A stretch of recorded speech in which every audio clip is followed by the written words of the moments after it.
considered the kings of the air, the best career passers in college history. Mark Herman, the slender rifleman from Purdue. Stanford's John Elway, he of the quick feet and quicker release. There was Jim McMahon, the BYU great who was number 2. And alone at the top at the start of this year stood Duke's Ben Bennett. And then along came the crown prince named Flutie. Too small, said the critics, as he pushed by Herman. Too fragile, said others, as he scrambled and dodged and weaved his way past Elway. Always a criticism, and yet up the ladder he rose, past McMahon and even Bennett to number 1, the top career passer in college history. Electrifying, charismatic, and devastating. He is admired by teammates and fans alike. And when it's all said and done, he'll most likely leave this game with something the others never captured, the Heisman Trophy.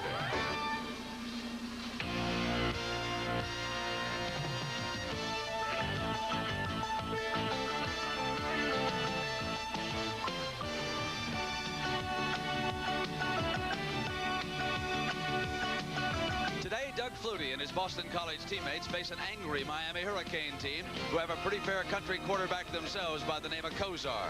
Bernie Kosar, tall and strong-armed. This sophomore signal caller can throw with the best of them. And if the Eagles are not careful, Kosar will take them deep for 6. With their talented core of receivers, the Canes are a threat from any point on the field. Flutie versus Kosar, a duel at high noon between 2 of college football's top quarterbacks as Boston College meet the Hurricanes of Miami, live from the Orange Bowl in Miami, Florida.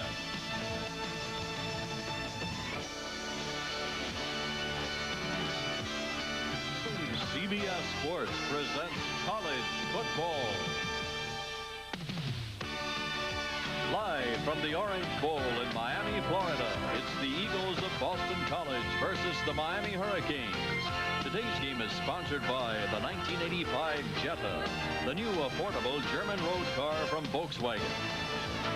The U.S. Army, a place to be all you can be. And by Liberty Mutual Insurance Company, we're going to be there for you. So it is Boston College against Miami, and this is not a Chamber of Commerce weather day in South Florida. It has been raining hard throughout most of the day, and of course Doug Flutie and Bernie Kosar will be affected by that wind that has been gusty. Kosar, the young man who is now getting ready for his confrontation against Doug Flutie. A year ago as a freshman, he led the Hurricanes to a national championship.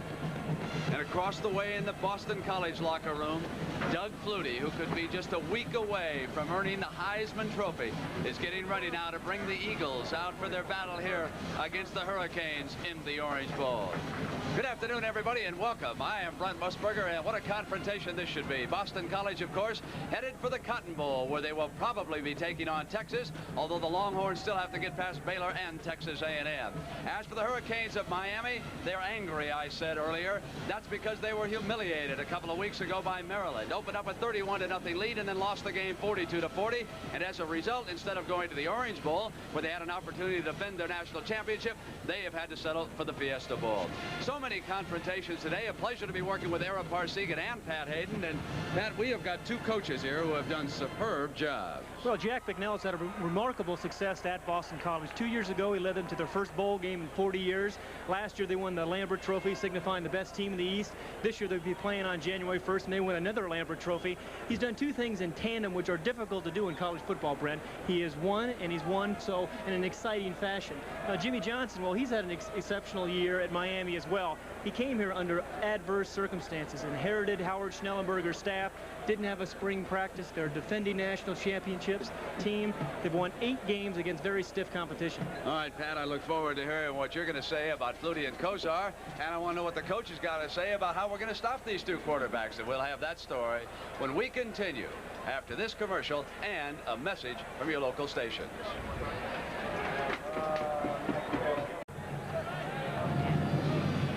We are back live at the Orange Bowl, and you know, back in the 40s, a coach by the name of Frank Leahy took the Boston College Eagles to one bowl after another. Now it is Jack Bicknell and Doug Flutie who are taking this team to the Cotton Bowl.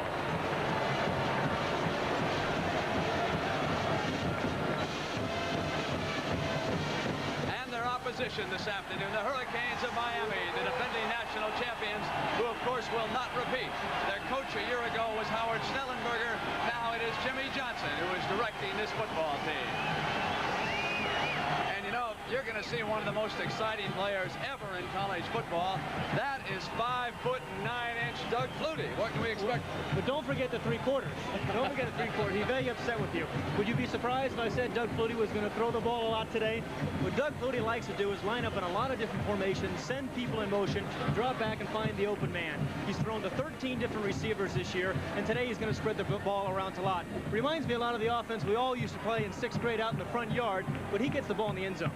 And how do you stop Doug Flutie? When I found out that was my assignment, I immediately thought about the Miami coaches, the defensive coaches and players, and I thought, well, maybe we ought to know their religious preference, because if you're a Catholic, you can say a Hail Mary, and a Protestant, an Our Father. But on a more serious note, I think Jim Johnson, the Hurricane coach, put it pretty well. He says, we can't stop Flutie.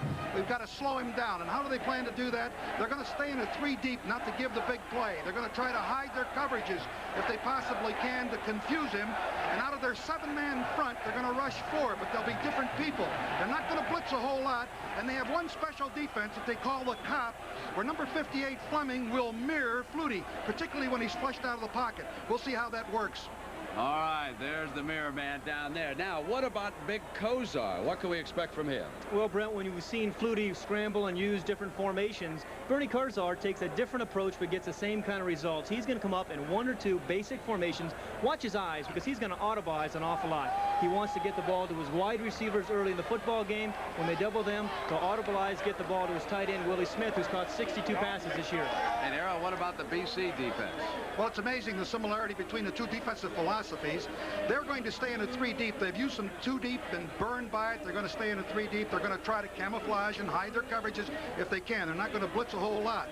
And they have one special deal. They're going to knock their 2 tackles down over the guards to draw the block and put their great nose man, Mike Ruth, right over Sinclair, the Hurricane center, and try to get the Kosar. We'll follow that as the game unfolds to see whether or not it works. All right, so throw another log on the fire, pull up your favorite chair. Here comes Doug Flutie. We got excitement coming your way from the Orange Bowl in Miami in just a moment. Boston College Eagles and the Miami Hurricanes are set to begin in the Orange Bowl. Miami leading the series, and the home team has won each meeting, and the Hurricanes are favored here this afternoon.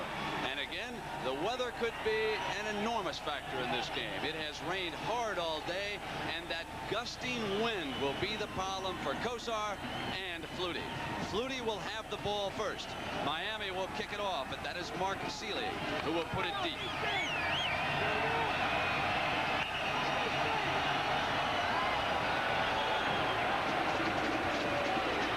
In this situation, frequently you have to have another player hold it because of that gusting wind. Seelig wants to try it one more time without somebody holding the ball.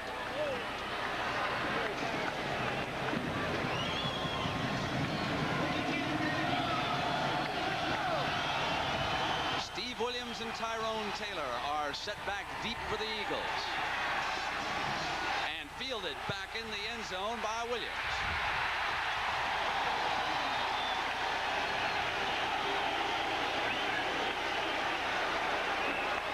Boston College, of course, is led by the most exciting player in the college game today, Doug Flutie.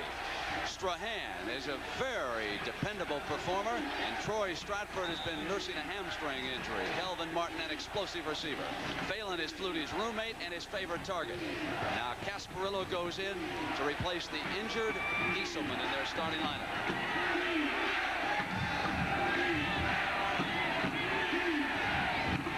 Flutie to put it up on first down. And he completes his first pass to the far side, and he hits Phelan. Now these are the men who will set up front. Sean Regent for the Eagles. He is alongside Mark Bardwell, and the coach's son, Jack Bicknell. He is the center on this team. Very dependable guard, and perhaps the toughest of their offensive linemen is Mark McDonald. He is an All-American candidate. It is 2nd and 5 for Flutie and the Eagles. They put Bell in motion. Dumps off to the side to him.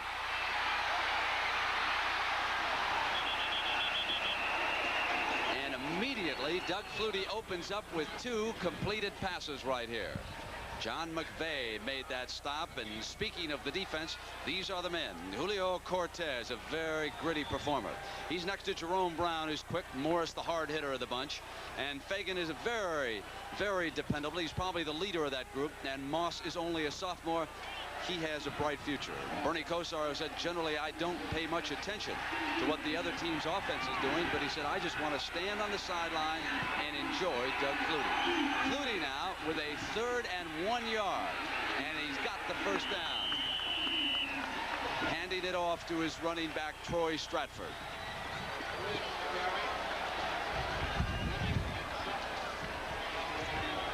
Now the rest of the defense, Bruce Fleming is at linebacker. McVay was in on one of the hits already this afternoon. Reggie Sutton, he is one of their leaders, along with Tolbert Bain. Fullington has intercepted 4 passes this year, and Calhoun returns from an injury. We've seen 3 different plays from Boston College in 3 different formations, just what Doug Flutie wanted to do at the beginning of the game. Complete again. Scott Gieselman. We talked about how Doug Flutie likes to spread the ball around too, Brent. We've seen him throw the ball to Phelan once. He threw the ball to a back, and now he's going to find his big tight end, Gieselman, number 83. Again, he is right in the pocket. He's throwing over defensive linemen. Gieselman, the tight end, has been a big factor in their offense. The tight end position for Boston College has caught 42 passes, so Flutie wants to spread the ball around, get the ball to as many receivers, and his tight end is going to be prominent today. Set in the I formation this time. 2 wide receivers out to Flutie's left. Drops it off to Stratford. Short of midfield at about the 48-yard line. Era, anything defensively that the Hurricanes are doing differently right now against Flutie? Well, no, the thing that is really different here is that the Boston College team is really stretching the defense. You can't quite see it from this angle here, but they're stretching it clear across the field. And of course, he's looking downfield. They're covered, and he just dumps the ball off to his outlet man. It's a little slip screen here. They're really putting pressure on the secondary of the Hurricanes. Left hash mark for Flutie this time. And again, he has thrown it complete to the far side, and that is still another first down. Don't you like the way Boston College likes to come out and establish the run? He's thrown every down. Well, that's what we expected from Doug Flutie. Regardless of the weather conditions, he's going to come out and throw the football. Martin is terribly explosive. 10 more yards on the gain. And he has come back home to the state of Florida. First down, the ball is at the Miami 42-yard line for Flutie. The tailback, right straight ahead with Bell. Penalty flag is down.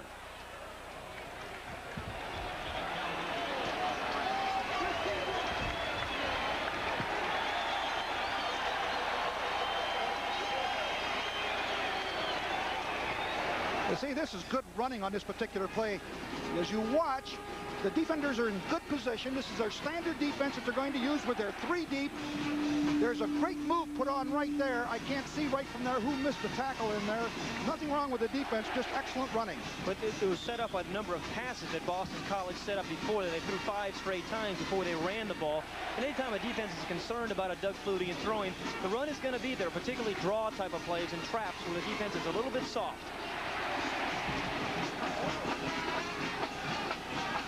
Phelan is flanked to Flutie's left.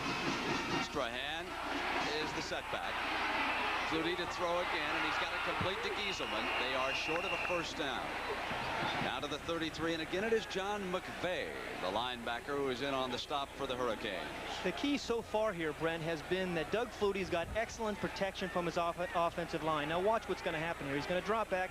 The offensive line's got those arm outs. There's nobody there blocking Flutie's vision. Gieselman, again, the tight end, finds an open area there in the coverage.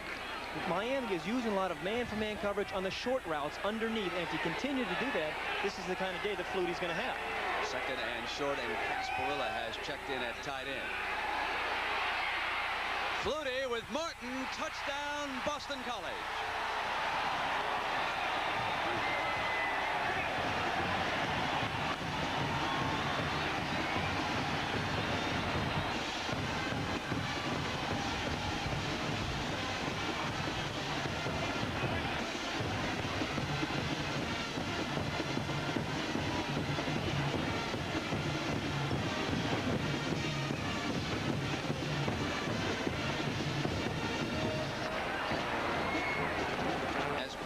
often said, Coach, we got to love the way BC establishes that run and goes out after a tee. Don't you love that? You used to do that, didn't you, Era? Come out like this? Exactly. Yeah, I ran the ball, but I didn't have a Flutie all the time. I understand. Kevin Snow adds the extra point. Boston College moves 84 yards in 8 plays.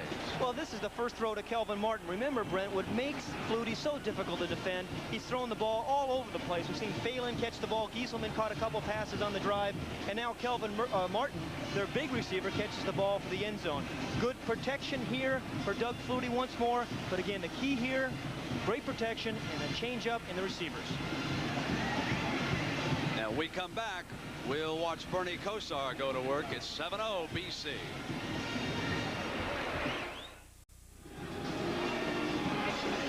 Back in the Orange Bowl, where the Eagles strike the first time they touch the ball.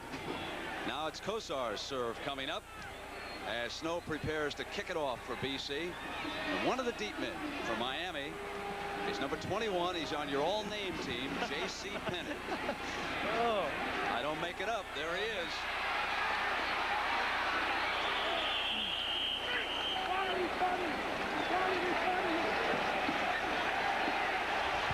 Let's take a look at the error. You see the circle flyer is Fullington, the freshman safety man.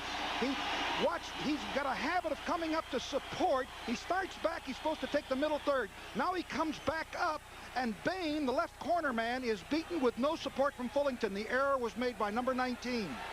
Brent, I'm tell you what, I'm awful happy that Era's in charge of defense today, because I don't think there's going to be much. We'll wait and see now. Hang on, Pat. You haven't done a very good job yet.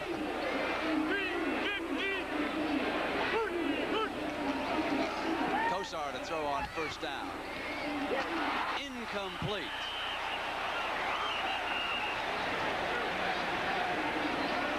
He has thrown 23 touchdown passes this year. And here's the freshman who steps in for the injured Highsmith, Melvin Bratton. Very versatile runner is Darrell Oliver. And now the wide receivers, the strength of the offense along with the quarterback, Stanley Shakespeare. And Eddie Brown, a possible number 1 as far as the pros are concerned. And Willie Smith, who is a tight end, has caught 62 passes. Smith is set to Kosar's right.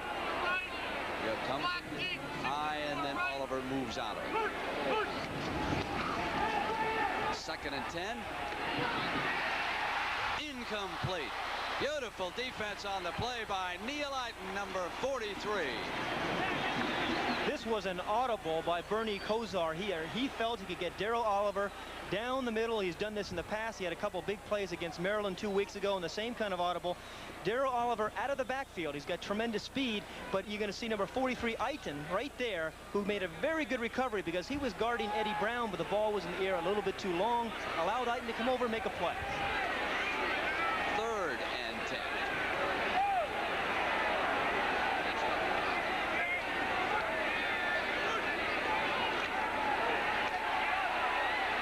Penalty marker is down, and it was thrown by the umpire right into the middle of that line where holding frequently takes place as they were trying to offer Kosar a little extra protection.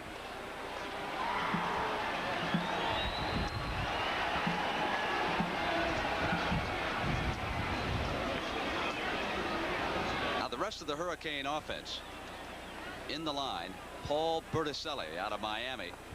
He works next to a 5th-year senior, Mike Moore. Now, Sinclair, the center, must handle one of the best nose guards in football. That is Ruth of Boston College. Alvin Ward and Dave Heffernan on the other side. Heffernan, a very intelligent leader of that offensive line. And as a result of that holding, it will be 3rd and 20, and the ball will be marked down at the Miami 13-yard line. I mentioned at the top of the show, Brent, watch Bernie Kosar's eyes. He's a very, very intelligent quarterback. Both of these are. But he audibilizes more than most quarterbacks in college football. Oh, 30, 35% of the time, he's going to try to pick apart that defense.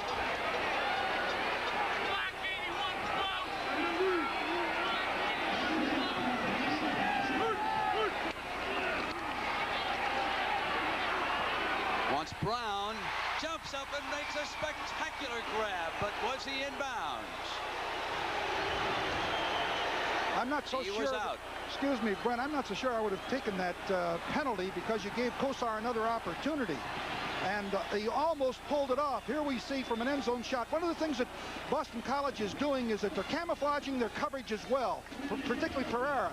And he almost goes up the sideline here. He steps out of bounds apparently, and he just missed getting the first down. Let's take another look at it. Remember, in college football, just 1 foot has to come down. Eddie Brown catches the ball, and it's clearly out of bounds. The official was right there, and Miami will punt. Rick Tootin will punt, and there is Martin set to return it. He is the man who scored the touchdown for Boston College. He slips one tackler, but not the second. And Doug Flutie will have it for the second time at the 45 after that 45-yard punt and a 3-yard return. Can you guarantee this furnace will save fuel? Guarantee? Guaranteed. Well, it's early. Coach Jimmy Johnson conferring with one of the officials, upset about something that transpired on the field. He, of course, came to Miami from Oklahoma State, and a couple of weeks ago experienced, I'm sure, the toughest game he's ever been involved in as a head coach, when the Hurricanes squandered a 31-point lead. On first down, here he comes throwing again. He's still perfect on the afternoon. Throws to his running back, Ken Bell, coming out of the backfield. You can't double any of Boston College's receivers when they're spreading the wealth around. Again, here's Ken Bell, who's going to catch his second ball here today. Earlier, he caught a screen pass. This time, they're sending him down the field. Once more, the protection's pretty good. And it's funny, you watch Doug Flutie. He has an interesting way after he throws the ball. He gets his body out of the way. He rarely takes a hit after he throws the ball. And also, I think it prevents him from getting injured as well. Strahan now is set in front of Bell. The Eagles come out of the eye, and Flutie moves the pocket himself to the right, and it's complete. On the deflection, I was all set to say there's his first incompletion, and Martin makes the spectacular grab. Well, Doug Flutie surprises us all, Brent. Don't believe me. Doug Flutie makes you defend the entire football field. The first quarter, he's been dropping back. This time, it's a naked bootleg pass. He gets trying to get the ball to Kelvin Martin that is tipped, but Martin has the instincts and the ability to make an adjustment and come up with a big catch. The point being, Flutie makes you defend the entire 53 yards of width. His younger brother, Darren Flutie, is now flanked to the left at the bottom of your screen. Hands the ball off, and bolting up the middle was Troy Stratford. First down for the Eagles. This is only the second run we have seen from Boston College. We promised you a lot of offense, and believe me, that's what you're going to see it. When you're passing the ball as well as Boston College is, you're going to have some success running sprint draws and draw type of action. Troy Stratford, who was a question mark today with a hamstring injury, he means an awful lot to their offense because he has the capability, Brent, of going the entire distance. But there they used him wisely after a series of passes by Flutie. First and 10. The ball is at Miami's 20.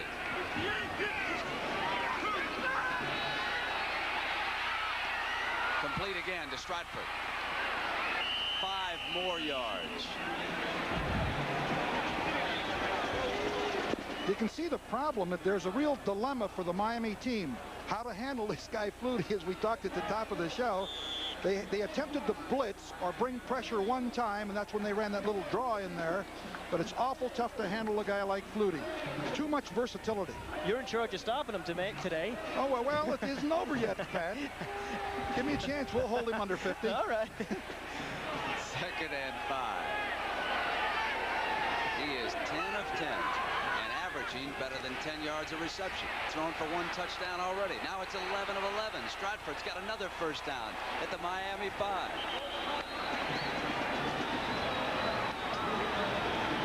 I think one of the, as Pat pointed out, Brent, the protection has been superb for Flutie.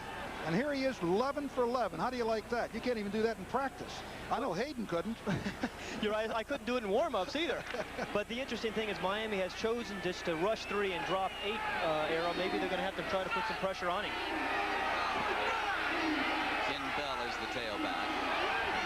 Casparilla in motion. This is Bell sweeping to the left. Going for the corner and the second BC touchdown.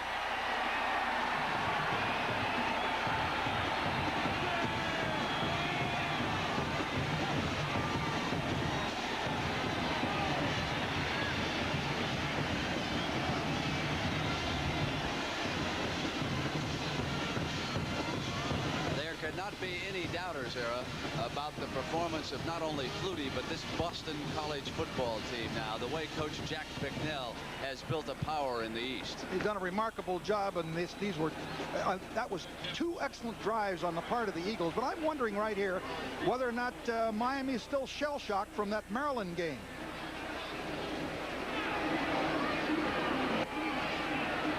Kevin Snow adds his second extra point. It's 14-0.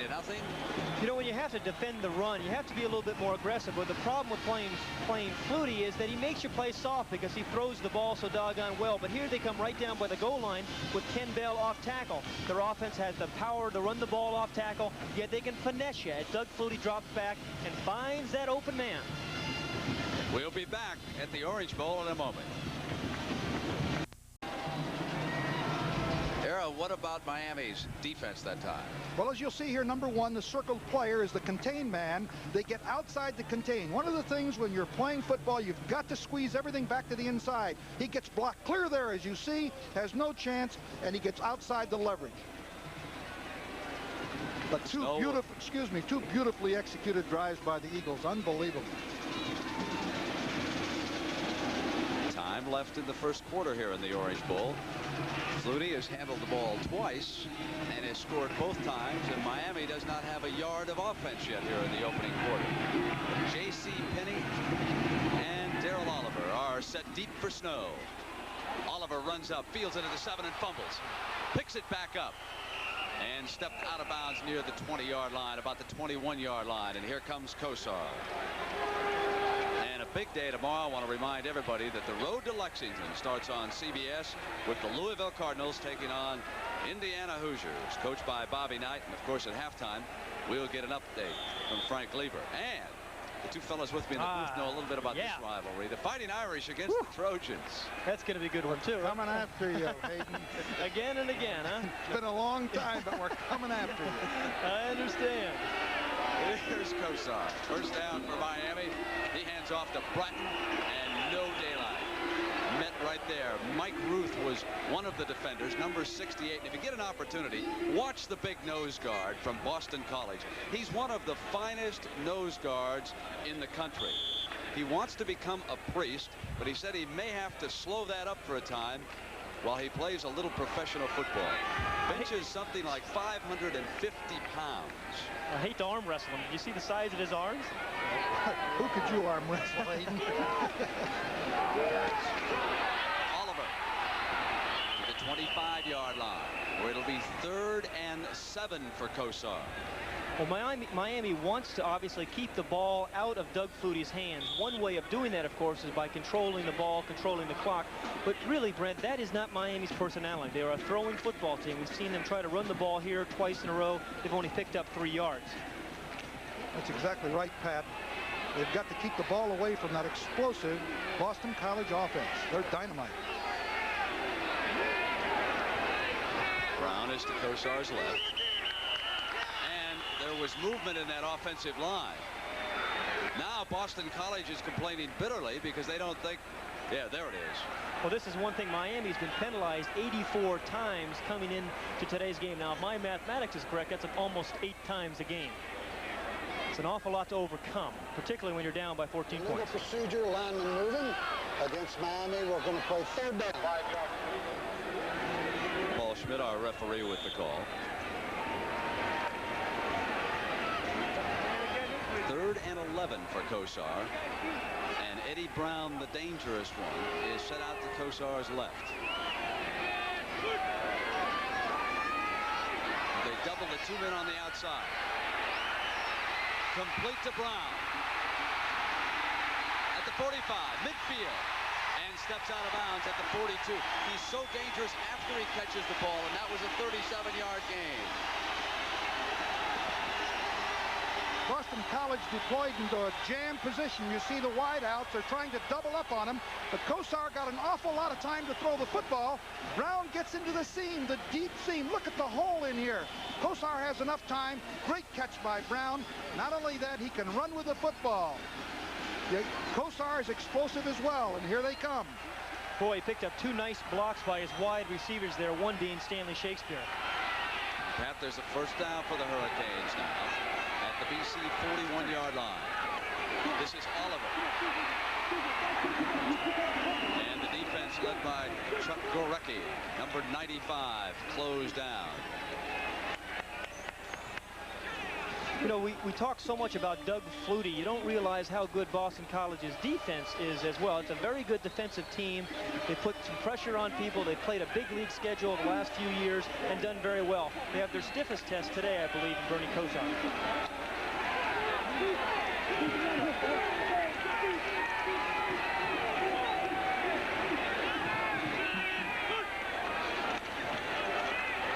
Deep drop.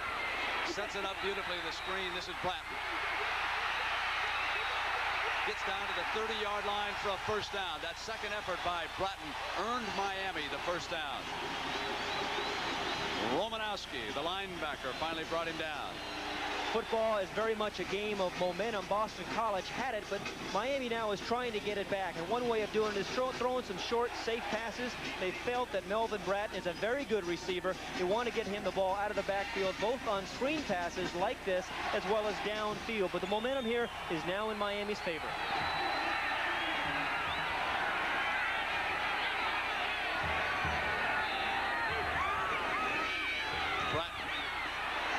As soon as Kosar turns his back on the defense, Boston College said they're coming with the delay. And that time they read it perfectly. They said that Kosar will never turn around and throw back at you once he shows you his back. And here you can watch the linebackers looking in to try and read. There's the turn. And that's when they're taught to close in. Ruth quickly moving over to cut off that seam, and the linebacker pressing in from the right-hand side. Good defensive team.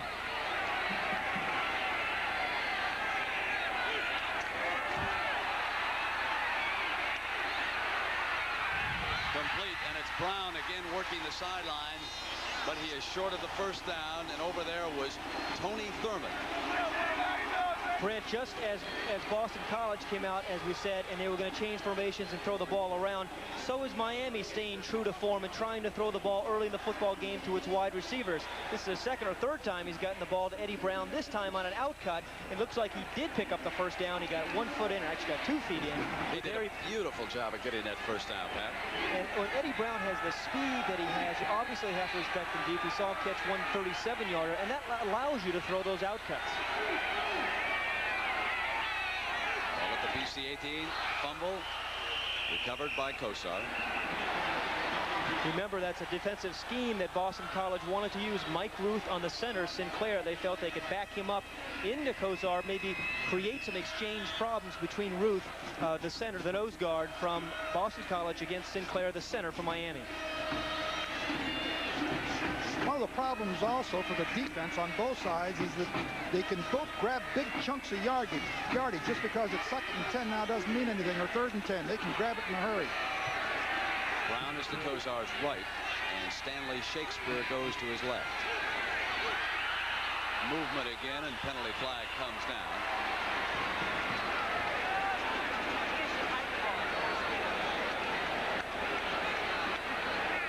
Like the right guard moved, right guard or right tackle of the Hurricanes. Well, you're right, and this, as we mentioned earlier, Coach Bersigian, Miami's had a problem with this all year long. Came in with 84 penalties. Officials are saying The defense was threatened and the offense came up. No foul. that's fair. It's Thanksgiving weekend, yeah, right? Offsetting penalties, I guess. It's unusual in that situation, Coach. That's right. Change that rule so that the burden goes to the offense. Any kind of movement there. Jack Bicknell is not sure that he understands it. I know I don't. 2nd and 11 for the Hurricane. On the reverse, it's Eddie Brown, and he's got daylight. 15.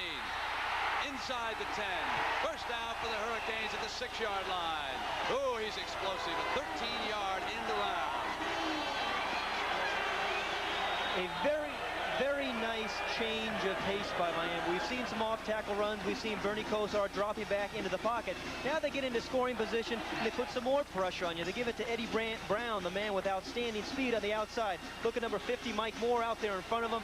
The interesting thing to me, Brent, was the Boston College team feels that they can run a lot of reverses against Miami's defense, but they turned the tables here.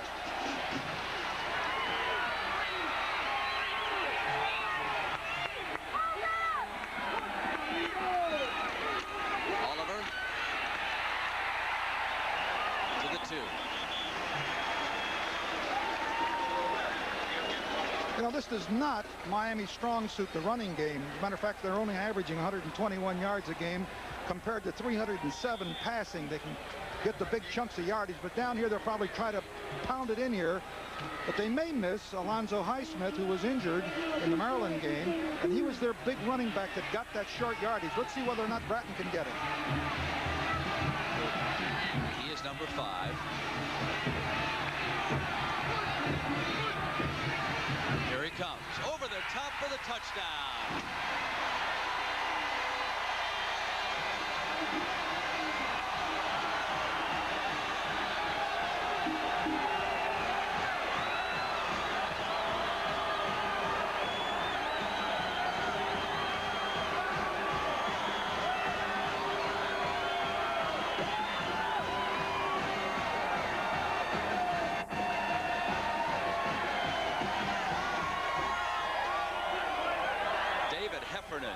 Number 52, the right tackle, helped open that hole, and then Bratton did the rest by going over the top and extending his arm on into the end zone. And this is Greg Cox. Ooh, we got a little ricochet on that one, but it counts just the same. Well, Aaron, Melvin Bratton answered the question about Highsmith's injury because he did get the tough short yardage here and over the top. Pretty good penetration there by BC, but a tremendous leaping ability that allowed Bratton to break the plane of the goal line. But the BC defense really guessed correctly. Watch them shift to their left. They're expecting Bratton to go that way. You're going to see him shift, move back a little bit. But Bratton was too tough over the top. Very good offensive line surge. The result, touchdown. Flutie's turn coming up.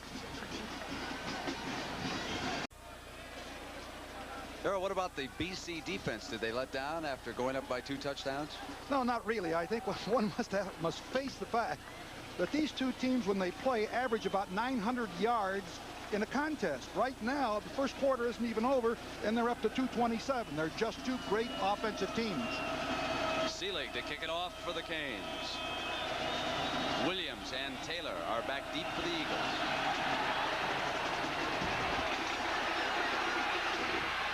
One of the short men fields it in front of Williams and gets back to the 18-yard line. And a reminder that at the conclusion of the game, Pat and Aaron and I will select a Chevrolet Most Valuable Player of the game from each of the teams, and Chevrolet donates a $1,000 scholarship to the General Scholarship Fund of both Miami and Boston College. And there is a penalty flag down.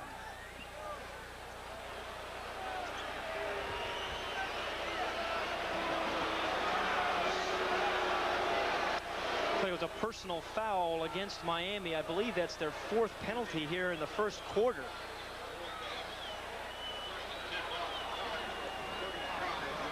And as a result, Doug Flutie and BC will come up to the 35-yard line. Flutie is 11 of 11 in this first quarter.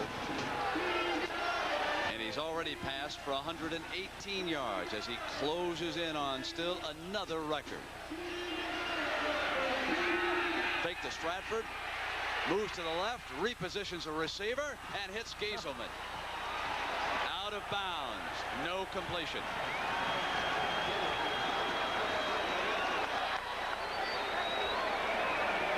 Bernie Kosar, who directed Miami to its first touchdown, has pulled them to within 7.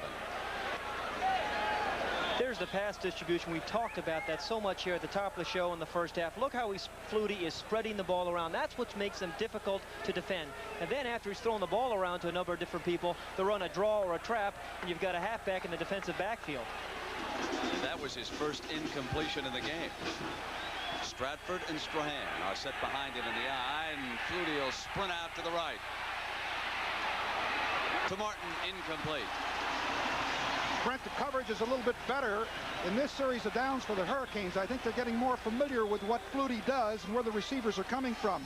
They did make a dramatic change in the coverage of their underneath people, the linebackers and the outside backers, along with the strong safety. Hadn't done it for a number of weeks. Here we take another look at the entire defense. You can see the coverage is much better here. Of course, he slipped and fell right there. I didn't realize that. I guess that was Calhoun that slipped and fell, number 2.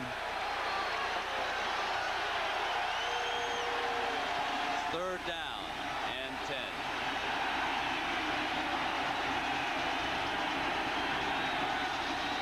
His brother Darren Flutie was the motion man on the right-hand side. Incomplete. And for the first time this afternoon, Doug Flutie is stopped. Daniel Stubbs was the defensive back. I told you my defense would come through. You're finally getting it going, aren't you, Coach? Hang it in there.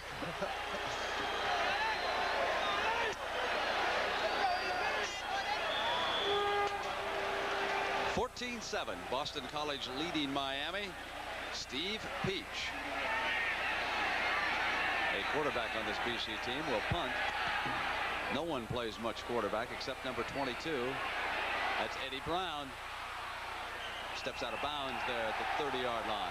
Boy, he is quick, and you can just tell that when every time he gets the ball in his hands, that he's good on the dance floor.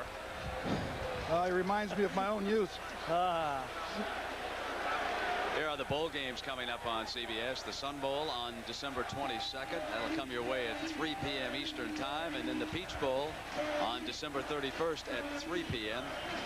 And, of course, the big one, the Cotton Bowl, which will bring you Boston College against probably Texas. But they still have to beat Baylor and Texas A&M. Now it's Bernie Kosar and Miami going back to work, trailing BC 14-7. He'll throw on first down. Time. Brown down to the 48-yard line, covered by Todd Russell. But if you give him that much time, Brown will pull away. Just too much time, absolutely too much time. Boston College cannot stay with Brown that long. This is Bernie Kosar's version of his scramble. We've seen Doug Flutie scramble around a little bit, but he steps up into the pocket, buys himself a little bit more time, and you both said it. Eddie Brown is so quick that even though he had double coverage on him, he was allowed to find a dead spot, an open area. Kosar delivered the ball. They get off another play, and it's the delay with Bratton to the 47, and that will bring the first quarter to an end. It's 14-7 BC, and we'll return after this commercial break and a word from your local stations. As if on cue, the sun has started to peek through just a bit here in Miami. This is the brightest it has been all day down here. It rained hard, and the lights have been used to help the players see down here. And of course, this is the scene of a Monday night game coming up between the Dolphins and the Jets, and they use PAT turf, and we'll see how it holds up the wear and tear after this game is over. This is a 2nd and 9. Miami trailing BC 14-7. Bernie Kosar dropping back to put it up again. Complete to Bratton. And he almost took away a first down when he dipped back, but I believe he picked it up. Here are the quarter stats. Look at the yards passing. We promised you an offensive show. They're going to continue to throw the football throughout the whole football game. Turnovers, even though bad weather conditions, they have not turned the ball over. A pretty even first quarter. I think also the important thing was that Flutie was able to drive his team for 2 scores into what wind we have, the swirling wind. He will have the wind with him in this second quarter. They are going to measure. And Bratton's inexperience showed in that sequence. He had the first down, then he dipped back to try and pick up more yardage, and when he tried to get back, they cut him down just that short.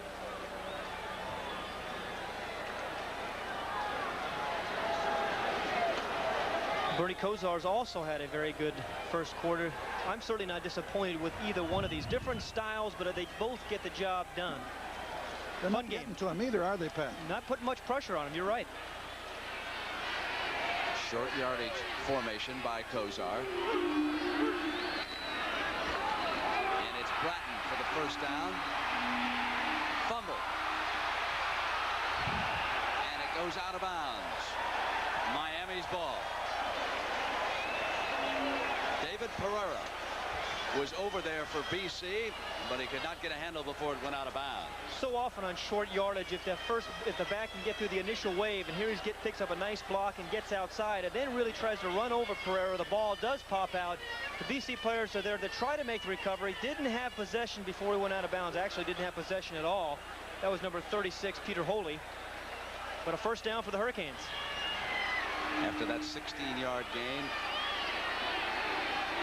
ball is inside the 25. And on first down, they run off tackle to the right side. David Thomas made the stop on Warren Williams, who has checked in.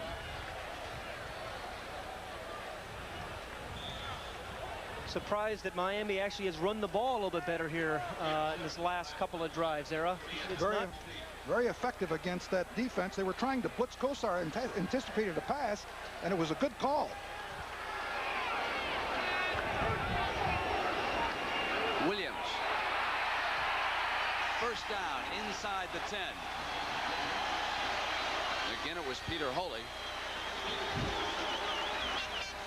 They're really making it tough on the defense because Kosar is mixing it up. They've been principally a passing team. They're deployed to come in and put a heavy rush on Kosar. Look at the blocking. Look at the hole. They're making it very difficult on the Eagles. They're making it tough on me defensively. And the other thing they're doing is they're keeping Doug Flutie on the bench.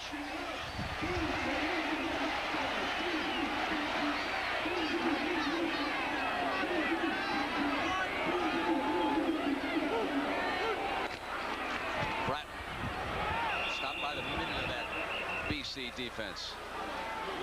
You know that Mike Ruth is down there someplace on that stop. It's a pretty good guess. But they have not been able to get to Kosar. We expected Ruth to be able to get to Sinclair, but Ian Sinclair, number 76, the Hurricane center, is doing a pretty good job on him because they have not sacked Kosar, pressured him maybe a little bit once or twice.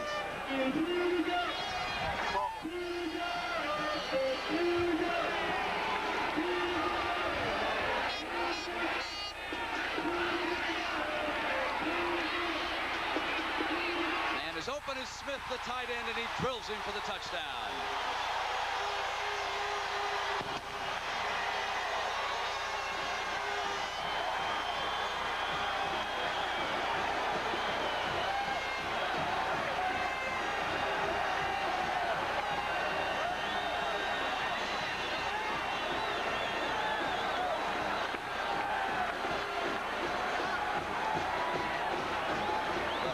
Of Miami have come hustling back into this one in the first half after trailing 14-0. They have quickly scored 2 touchdowns, and now Greg Cox adds the extra point, and we are tied at 14. Bernie Kosar can throw different types of passes. He has different types of touch. This time you're going to see him absolutely drill the ball to his tight end, Willie Smith. Remember, this is a man who came into the game with 62 receptions. Here, he tries to get the ball, Kosar does, outside first, but he's double covered, so then we told you he was going to get the ball to his tight end, Smith. Smith is a marvelous athlete, and you're going to see the height.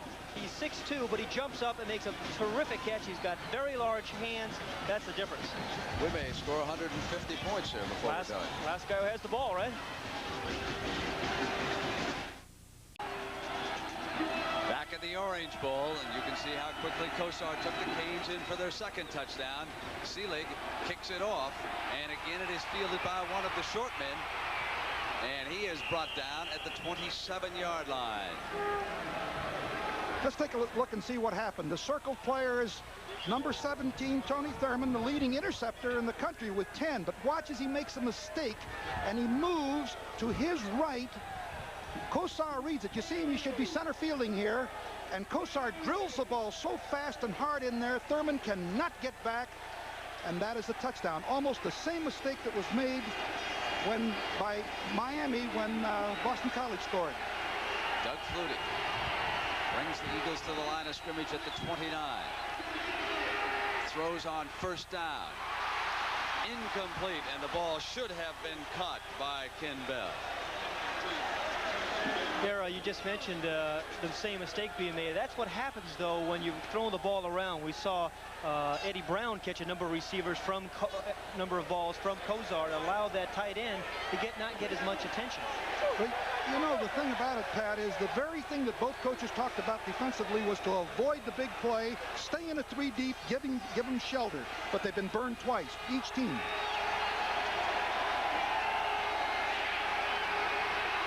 Whoops.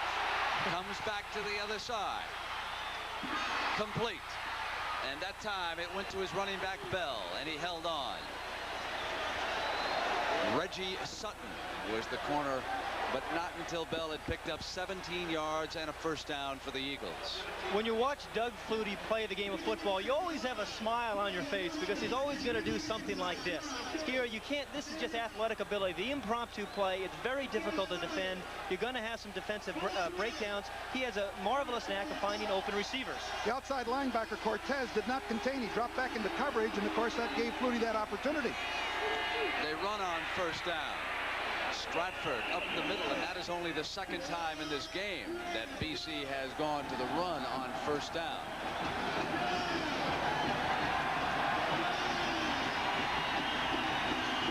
And a big round of applause as the haze starts to lift over downtown Miami. Someone upstairs wants to get a better view of these two guys as they move up and down the field here. You're right. Look at the all-time passers as they entered today. Of course, Flutie on top now has that chance of going over the 10,000-yard mark. It's pretty good company. 2nd and 1. Stratford banging for another first down. It's amazing what head coaches at Notre Dame can do. The weather, I mean, it's just remarkable to me. Well, I want Look at that sun off of those golden helmets down there. Doesn't he love it?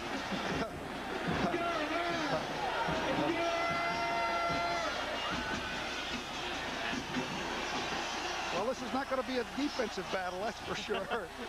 When did you figure that out? You want to go out and when you guys gave me the defensive responsibility. Ball is at the 42 now on first down. And right out to the side it goes to Stratford. Out of bounds inside the 35, but there's a penalty flag down.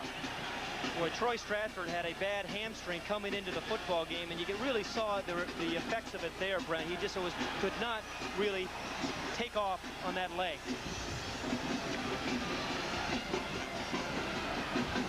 Again, let's take a look at Troy Stratford. He has not practiced all week because it was so cold up in Boston. Now watch, he just can't really, you can see him limping there a little bit. He's trying to get out of bounds. Whap, he takes a hit, pushes him out of bounds. Dallas Cameron knocked him out.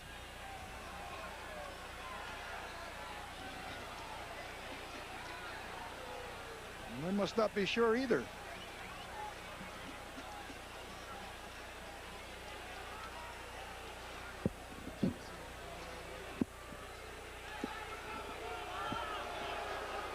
That's the gentlemen who are huddling down there trying to get this infraction straightened out.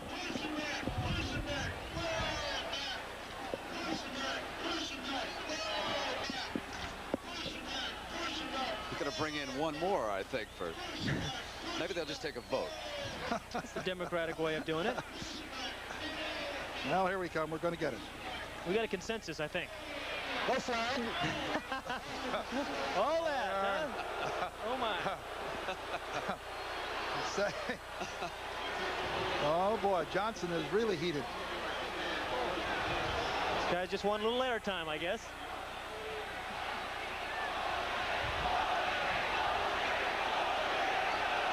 So it's a first down for BC and Doug Flutie. The ball is at the Miami 30-yard line as they pick up 10 yards on that last play. Ken Bell replaces Stratford. He's the tailback.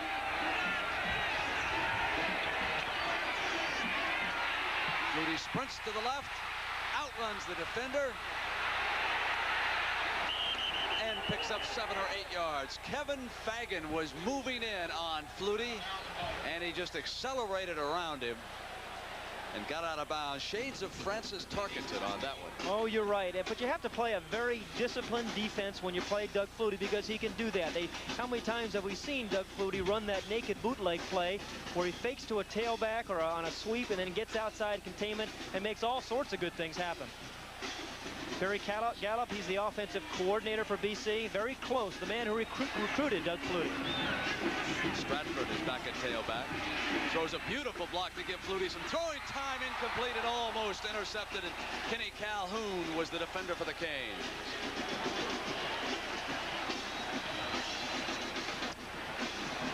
Amazing thing about both quarterbacks today is they have not thrown many interceptions.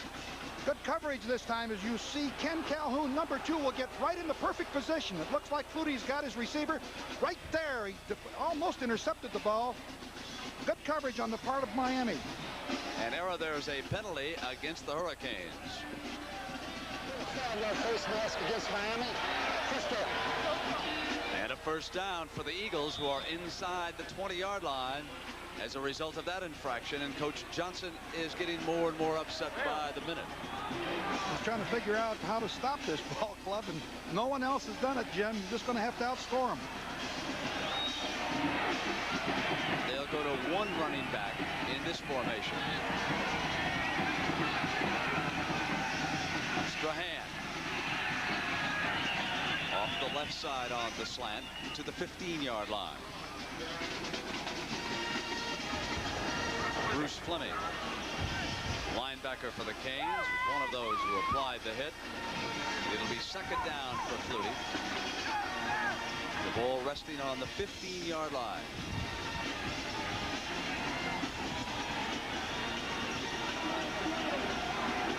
Casparillo, the BC tight end, set to the right. Stratford is back. Stratford slipped a bit as he got inside the 10-yard line. Has to get to the 8 for a first down, and Calhoun brought him down.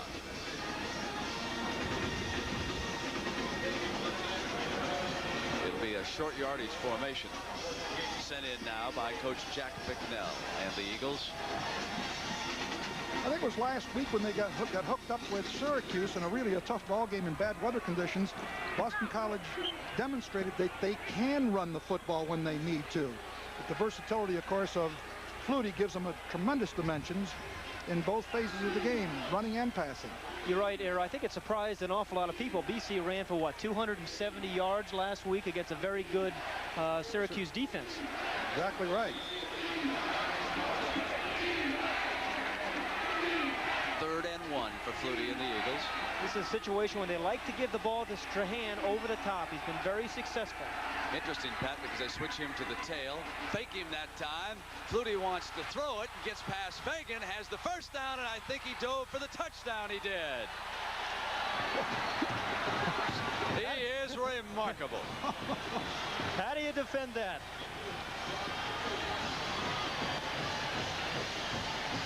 You know, Pat, forget whether or not he can ever play in the NFL. You and I were talking about that this morning. He is a great college football. All the talk is about whether he can play professional football. That's not the point. It's irrelevant. The point is he's one of the greatest college football players of all time, the most exciting player that I've ever seen, and that's what's at issue. He may or may not have a successful pro career, but that's what now we're concerned with today. Kevin Snow to attempt the extra point for the Eagles. They've jumped right back into a 7-point lead. I mentioned that on short yardage, Boston College generally likes to give the ball to number 33, Steve Strahan. And here he does. He fakes it to him over the top, and Flutie is out on the corner again. This is a very dangerous place for Doug Flutie to be defensively. Shows some strength. He breaks the tackle there. He knows where the end zone is. Good block by Kenny Bell, 24, sealing up on the defensive back.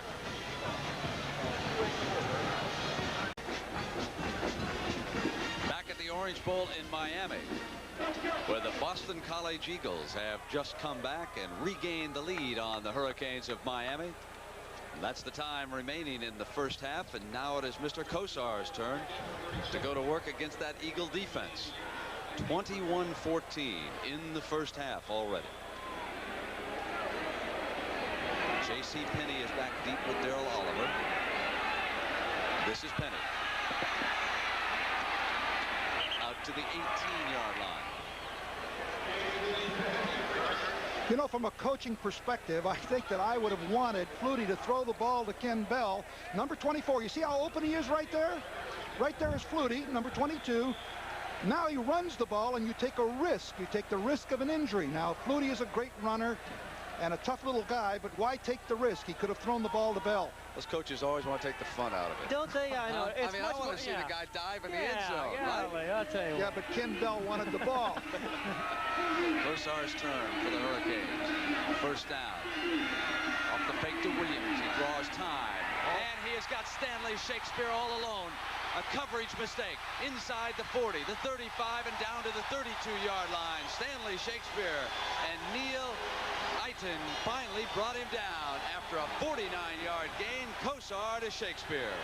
Brent, when you said coverage mistake, you're absolutely right. Remember all the balls that Eddie Brown, number 40, has caught today? Well, here's what happens when you start getting concerned with Eddie Brown. The other wide receiver, the flanker, number 6, Stanley Shakespeare. Now, there should have been a linebacker or somebody there in the middle of the field to try to take that away. There was nobody there. There was a big hole.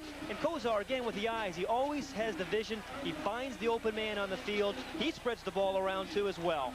And he has hit 7 in a row after missing his first 3 passes today for a total of 143 yards. There's that deep drop. He sets the screen with it. And there's Bratton. Bratton breaks a tackle and gets to the 25-yard line. David Pereira, the strong safety, brings him down. He's 3 yards short of a first down. But you have to like the play selection by Miami. They'll go downtown, come up with a big play downfield like we saw to Shakespeare.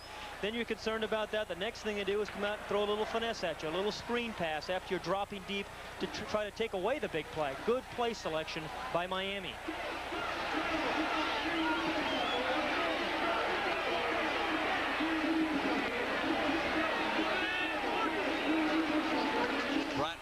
Sweep to the right for the first down, steps inside the 15, and then takes on a defender inside the 10, and Bill Thompson finally brings him down. 17-yard run by Bratton, and now the Canes are knocking on the door again. The last team to handle the ball may win this. And speaking of handling the ball, it's the season premiere of NCAA basketball on CBS tomorrow. It's a good one. 1 p.m. Eastern time. Louisville, coached by Denny Crum, against Indiana and Bobby Knight. And we'll hear from Frank Lieber at halftime of this game. He'll be there covering for us tomorrow. Here it is, first and goal for Kosar and the Canes. And he'll put it up. Touchdown, Miami. Warren Williams out of the backfield.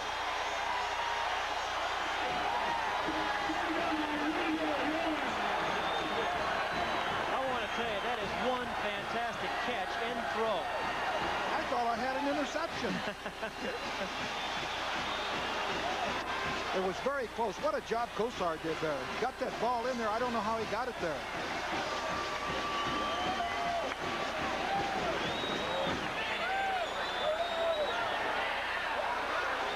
Greg Cox hits this extra point. It'll be 21 all with 7:38 to go in the first half. And that's what it is. Boston College's defensive game plan was to drop back and play coverage. And here you're going to see what happens. You're going to give Bernie Kosar a little bit too much time. They have a 4-man rush there, but they can't get to Kosar.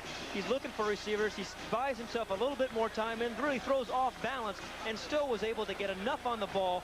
And a beautiful catch by number 24, Warren Williams, out of the backfield. This drive saw a lot of different type of plays. A big pass play to Stanley Shakespeare, a screen pass, and now the big catch by Williams.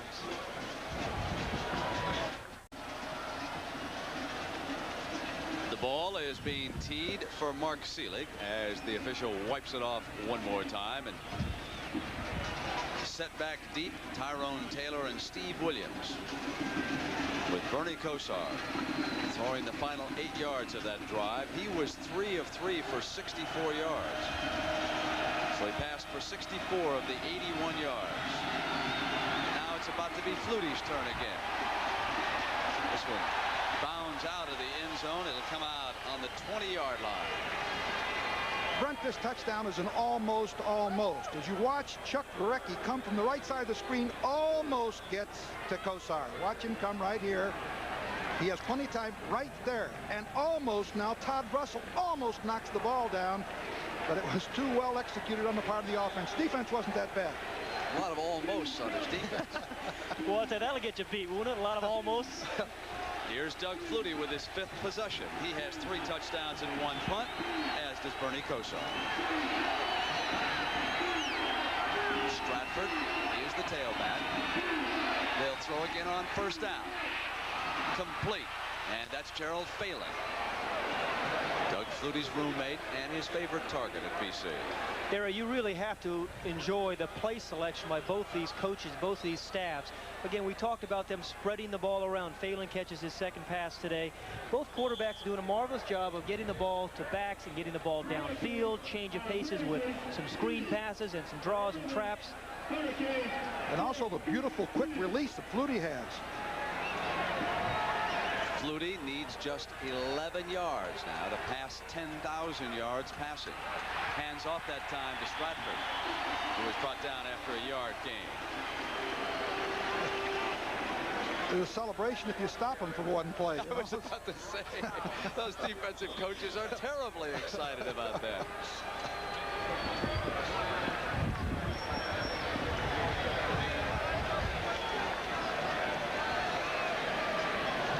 Steve Williams checks in at tailback, and they right away flank him out to the left. Strahan, the lone running back behind Flutie on this 2nd down. Complete to Martin. A beautiful catch at the 49-yard line. And that gives Flutie 10,008 yards passing, the first college quarterback to throw for more than 10,000 yards in his career. The coverage is not that bad, as you can see here, but Flutie just drills that ball. It's a great catch, but the defense is not that bad. It's good offense. They favored the pass on first down, and this time they'll go to the run with Troy Stratford. Well, I'll tell you what, not only have we seen great quarterbacking here in this first half, but we've seen some remarkable catches there. We just saw one by Martin. Remember, we saw a great touchdown catch by Williams, and Eddie Brown's come up with some great receptions as well. Well, of course, Sunday afternoon on the NFL, there's a doubleheader on CBS. Philadelphia-St. Louis is the big first game. The 2 second games are San Francisco and New Orleans, and Chicago against Minnesota. The Bears can wrap up a divisional title if they win. This is 2nd down for Flutie, and there was a penalty marker down, and the whistle had blown before the play began.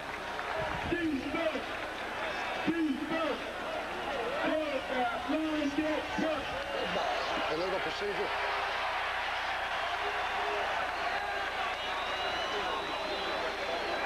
That is Jack Bicknell signaling the formation.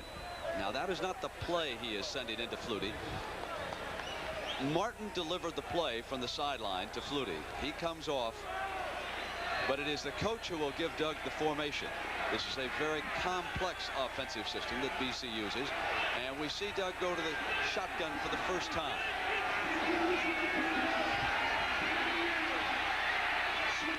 Martin, fumble. Miami's ball. Bruce Fleming and Tolbert Bain responsible for that turnover.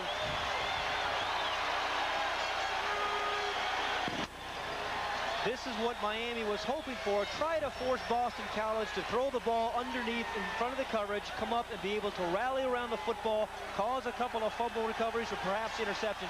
But watch how Flutie's allowed to step up in the pocket and drill the ball right on the numbers to Martin. And then he tries to secure the ball, but Bain, number 18, strips him of the ball, and there's Fullington to make the recovery. You can see here how wide open he is. There's a big hole right in here, and of course Flutie steps in, makes a great pass, but there is the kind of defense that you need. Good contact and a turnover. And the first turnover in the game. And Kosar will throw on first down to Eddie Brown inside the 40-yard line as he slid into the 37 with a completed pass. Bernie Kosar said, and we said at the top of the show, he wanted to get the ball to his outside receivers. He's done that here in the first half very effectively. Many times to Eddie Brown and, of course, to Shakespeare as well. This time, watch how he drills that football low and away. There's no way that ball is going to sail on him and get picked off. Eddie Brown, again, finds a dead spot right in front of the safeties. 24-yard gain, and Kosar has completed 10 straight.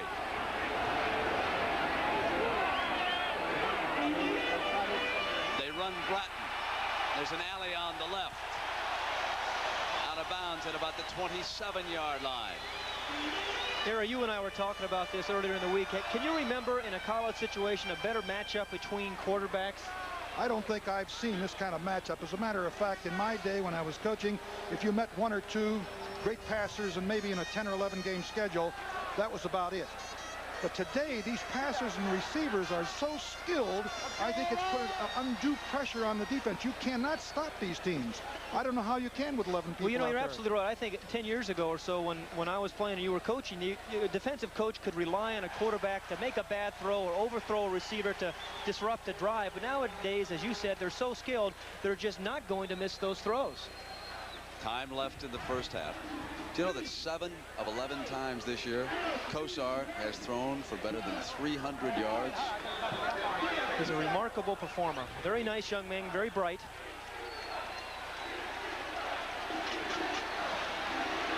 He sends Bratton into a slot for the first time on this first down.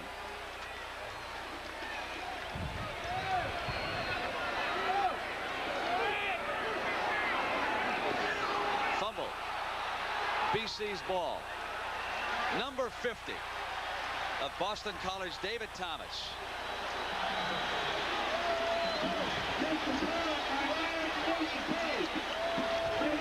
He turned the ball right back to Doug Flutie in Boston College. Just looked like an audible by Kosar. He was going to run the ball here, and Bosa, number 97, really stripped him of the ball. And there's number 50, David Thomas, to make the recovery. But both teams had turned the ball over to opposing quarterbacks. Tied at 21 here in the first half of the Orange Bowl. Jack Bicknell and the Eagles go back on the offense. 4:54 to go.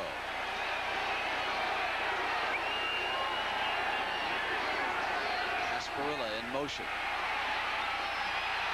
Flutie flush to the right. Throws a completion to Phelan.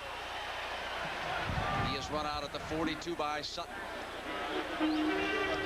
You never quite know where Doug Flutie is going to end up. This play was designed for him to drop back in the pocket and try to find a receiver. But again, you cannot defend the impromptu play. He can't find anybody right there, so he turns and spins. And he's got the quickness and speed to get away from a rush, and that's what gives his receivers like Phelan an opportunity just to find an open spot. There was no contain on the left side, and that was the big problem. It allowed Flutie come back to the outside. You've got to keep him squeezed in. 2nd and 1. Here's Stratford. Has the first down.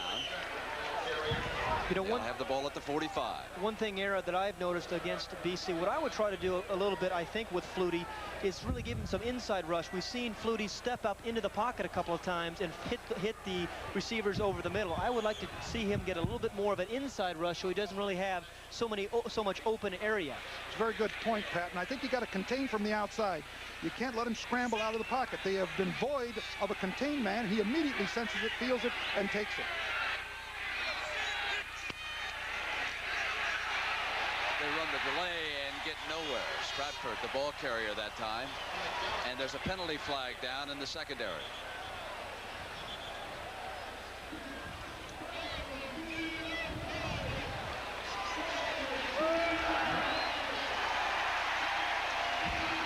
You know, Era, talking to the BC coaches this week, they really felt offensively they could run a number of reverses against this Miami defense. You just led me to think of that, too, because they are void on one side. They're not containing.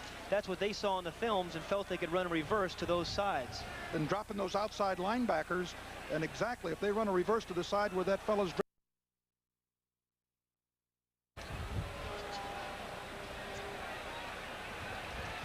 Here's what Doug has done so far. 17 of 21 for better than 200 yards, 1 touchdown.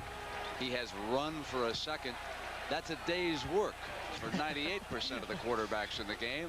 For Doug Flutie, it's not even a half's work. He's got 4 minutes and 33 seconds to go, and and he's a week away from picking up the Heisman Trophy. And he's taken on a young man who's going to be a serious contender next year, and that's Bernie Kosar. On the delay, Strahan bangs back to the 40. But that'll leave the Eagles with a 2nd and 15 is Bruce Fleming, number 58, who has been very active at that linebacking spot, mirroring Doug Flutie in this game. And he has come up with several big tackles for the Canes, although we certainly don't want to stress too many big tackles in this game. It's 21-all in the first half. Brent, I'll tell you, if I were to go into pro ball, I wouldn't hesitate to take Doug Flutie as my quarterback right now. Do you have an announcement for us? No announcement. Okay. I'll just tell you I'd take it. Flutie to throw it on 2nd and 15. And Victor Morris. Now here's the got a thing. big paw on it. Yeah, you're right. And Doug Flutie is sensitive about, because of all the talk about his height, about getting balls batted down. Now, lots of quarterbacks get passes batted down. Bernie Kosar has had his share as well. But here he just gets pretty good protection. Remember, these guys are pretty large.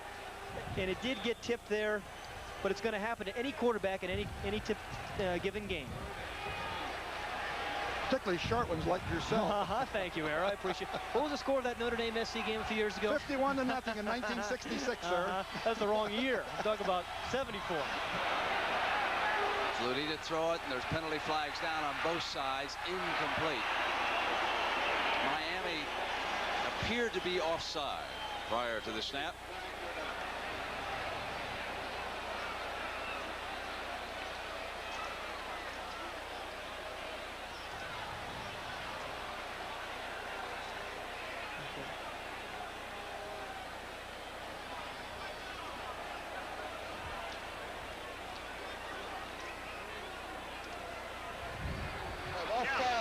Against Miami, Hody against Boston. There's the formation sent in by Jack Bicknell. See what the flapping wing indicates here. It means, yeah, I can throw a pass and get at least 15 yards, Doug. He came to BC from Maine, and he has done a remarkable job. Boy, is he fun to be around, too, isn't he? Super guy. Kind of a coach that you'd like your son to play for, I'll tell you that. It's the best compliment you can give anybody, I think. Phelan in motion. Flutie flush to the left. He'll keep it. Diving for the first down. It's going to be very close over there. The intelligence of Doug Flutie, Pat, when he saw the yardage marker and where he had to go, Ara. Everybody drops back on a man for man. You can't see Flutie here. He sees it all. No contain again. Nobody squeezes him, and he takes the ball and runs with the football. He reacts perfectly to the circumstances as they occur. Can't defend the impromptu play of Flutie.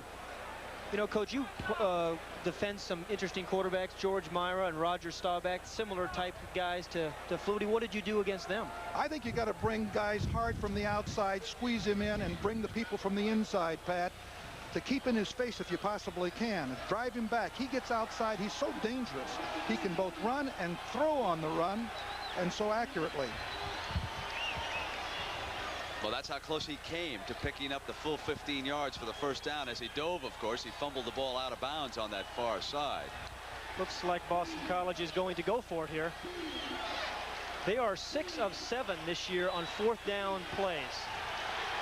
Let's see how Miami deploys here, whether it'll come to a goal line defense or not. Strahan and Stratford are the running backs behind Doug.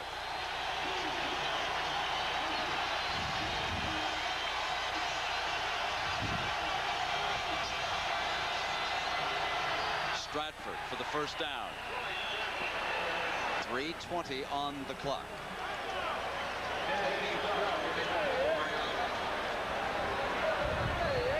BC has all 3 timeouts remaining as well.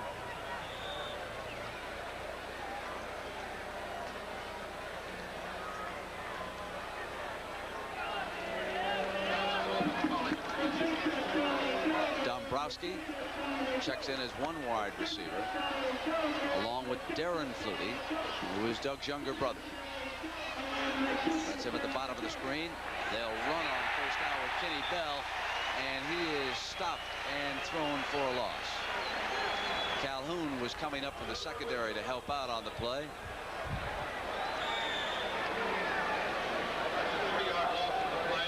Jones hit him first, and it'll be 2nd and 13.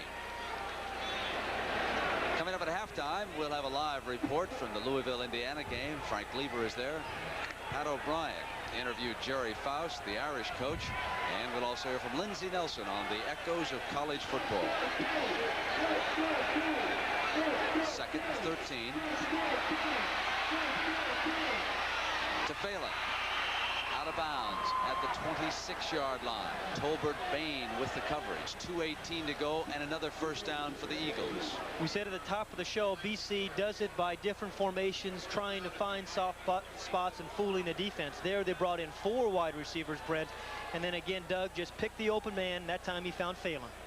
He makes it look so easy. That's the thing about it. From up here, his arm is so quick. He delivers right on the money. Looks easy, but it's not. It's a skill that he has.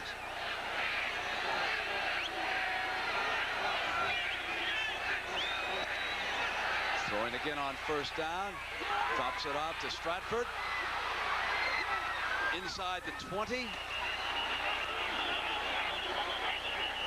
Ball will be spotted at about the 20-yard line.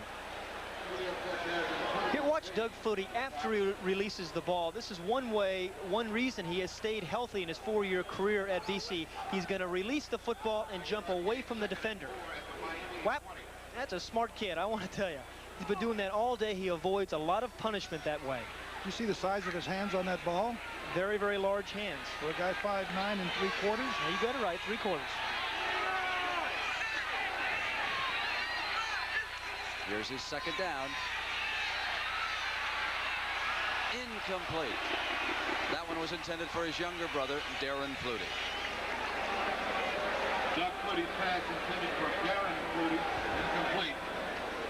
3rd down for the Eagles, and 1:29 left on the clock here in the first half. Well, they're keeping the officials pretty busy, too, with the way they stretch those defenses and all over the field. They're doing a good job.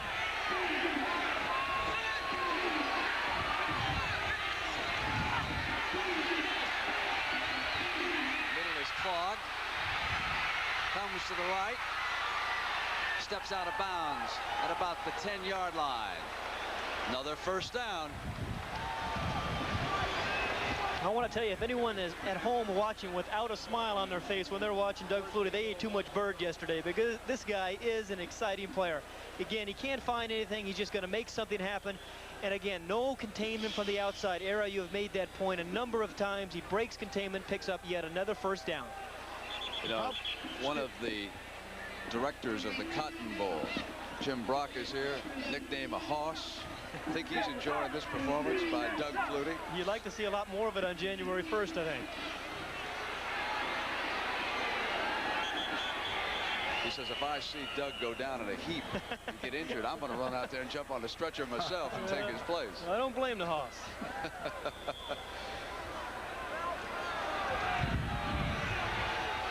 Here's the first down. Flutie wants Dombrowski back about a yard on the right-hand side. That's what he was motioning for. Deflected and almost intercepted. Incomplete pass. And that was Jerome Brown, number 98. Well, this is what you need, somebody to knock the ball down. Like number 98 is 6'2", 255, a sophomore, has great speed. And that time he was able to deflect the ball. Let's take a look at the coverage. Here's another shot of it. Flutie comes back. He's directing traffic. He finally decides just to dump the ball off right there, and it's deflected, knocked down. Almost could have been intercepted right there. Here's 2nd down from the 10. Strahan trying to get running room to the left side. Battle to the 8-yard line.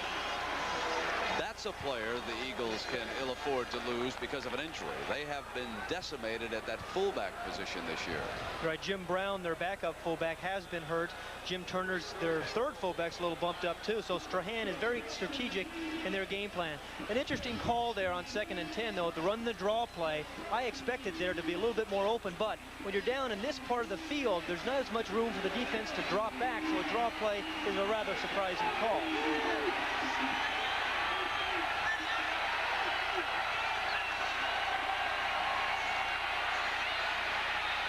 To the end zone, and it's complete for the touchdown. He hits Gerald Phelan.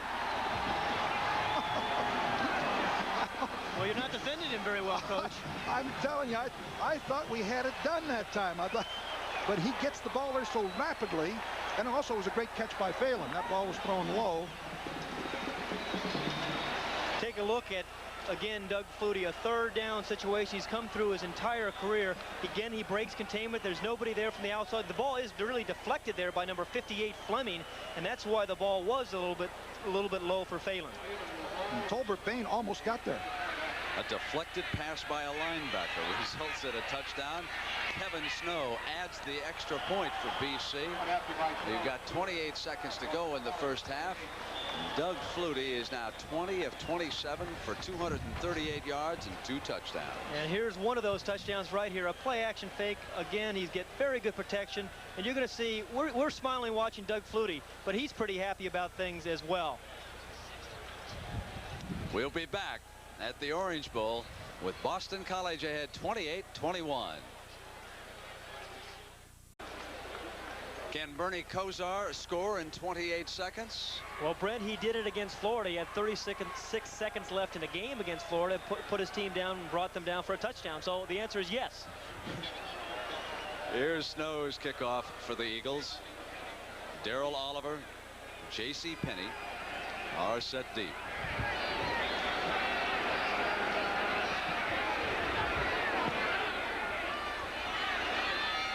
Penney at the 5. Hit hard at about the 18-yard line. Watch here is number 20, Phelan. He's the end man on the line now. And number 18, Tolbert Bain, is singled on him. He puts a move on him, breaks to the inside. Tolbert can't quite get there because Flutie gets the ball there, and it's a great catch by Phelan. Tough to single up against these guys. That tackle on the kickoff was by tight end Peter Casparilla, who has been playing quite a bit here this afternoon because Gieselman has difficulty with an injured thumb, so they have been alternating. He delivered the lick. Now 23 seconds left for Kosar and all those talented wide receivers. Goes to Brown. Out of bounds at the 37-yard line.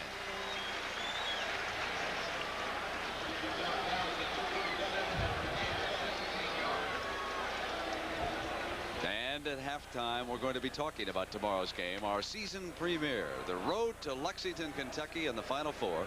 It's the Cardinals of Louisville against the Hoosiers of Indiana, and that will be followed by Notre Dame and SC. Got a couple of folks in the booth who've got some passions about that game, and we'll talk about it at halftime. Here's Kosar pulling out. A lot of time. Dumps it off incomplete. BC had 3 defensive backs standing back on the 20-yard line. They were not going to let Shakespeare and Brown get behind them. Well, I'll tell you what, their coach, Jack Bicknell, would be very upset if they did. He has 9 seconds left. He's got 3 timeouts. Obviously, he has to get the ball downfield a deep way to be able to get the ball in field goal position.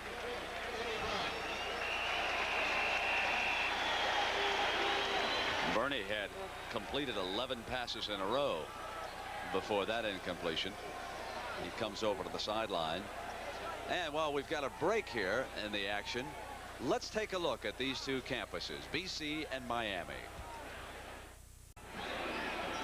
And those 2 universities also have these 2 fine football teams. Bernie Kosar and the Hurricanes of Miami, with just 7 seconds to go in the half, trying to come back against BC. Complete to Brown inside the 30. Stopped at the 19-yard line with time running out in the half. Thurman was on the coverage. There will not be any time left for the Hurricanes to attempt a field goal after that 45-yard game. Well, there's only 9 seconds when the ball was snapped. It wasn't quite enough time, but Bernie Kosar did the best thing he could do. He was to be able to get the ball to his big play man, Eddie Brown, hoping that he might be able to break a tackle or make something happen. But good, safe defense by Boston College. Number 17, Thurman there, to get some help from teammates, and that's it. And we'll return to the Orange Bowl after this commercial break and a word from your local station. Oh, jeez. BC leading Miami at the half, 28-21. Last quarterback at bat may win this one, Pat Hayden. Well, we have two very good ones, and you're absolutely right. And Doug Flutie had a very good first half. The statistics were absolutely phenomenal as you get a look at him. 20 of 27, 238 yards, a couple of touchdowns. And who he threw it to, this is the interesting thing, and this is what makes him so difficult to defend. Look at the way he spreads the ball around his wideouts, his running backs. He's hit the tight end a couple of times. Makes him very, very difficult to defend. This was his first touchdown pass to Kelvin Martin. And you're right. And Flutie on this drive had hit his tight end a couple of times and his tailback. He comes right back to his big play man, number 82, Kelvin Martin. The free safety was out of position, allowed Martin to get behind him for the touchdown. And Era, you made a good point about the lack of containment against him. Well, also, in this particular play, this is one of the few mistakes that Flutie made in this first half, and he scored a touchdown on it. He had his receiver Bell wide open. He elected to go ahead and run the ball, and I'm just thinking in terms of protection of Flutie. He's got a bowl game ahead of him, but he is really a tough little guy. He's quick, but I think he should have thrown the ball that time. Now, what about the defense against Doug? I think what I would do if I was Miami, they've got to bring pressure from the outside. I think they've got to keep him contained and bring the people from the middle getting their hands up. I think one of the problems is that he's been able to escape any kind of pressure on one side and come clean on the other, and he's so dangerous he's going to find a receiver. And what about Bernie Kosar? Well, things have gone according to plan. As Flutie has done his thing, so has Bernie Kosar, 245 yards. He also has 2 touchdowns, and he has distributed the ball around to a lot of different people. And here's the touchdown to his tight end, Willie Smith, number 84. Remember how big he was? He jumped up in the air. This drive saw Bernie Kosar hit Eddie Brown a couple of times, and then he's found his tight end, big tight end, in the back of the end zone for the score.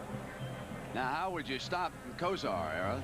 Well, it's very difficult. They, too, have got to pressure him. I think they've got to come after him, take some chances. He has had too much time to throw the football, and as a result, he's been able to, without any question, complete passes and long, deep ones. All right. Well, you know, a man who has marvelous remembrances of college football seasons past is Lindsey Nelson. And let's hear from Lindsey now. If you have followed...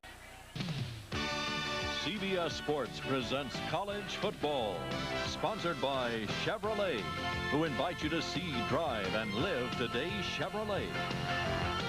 AT&T, the more you hear, the better we sound. And by J.C. Penney, you're looking smarter than ever. J.C. Penney.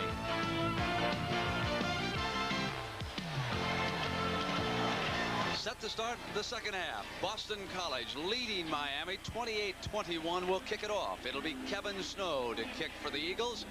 And back deep, J.C. Penney on the right, Darrell Oliver on the left. I expect to see someone named Levi Strauss playing in the other backfield. It'll go out. J.C. fumbled the ball out of bounds. It'll be down right there. So a big mistake. He should have let the ball go out of bounds, assessed the penalty. He knows better than to try to field the ball. It's headed out of bounds right there. The halftime statistics, gentlemen.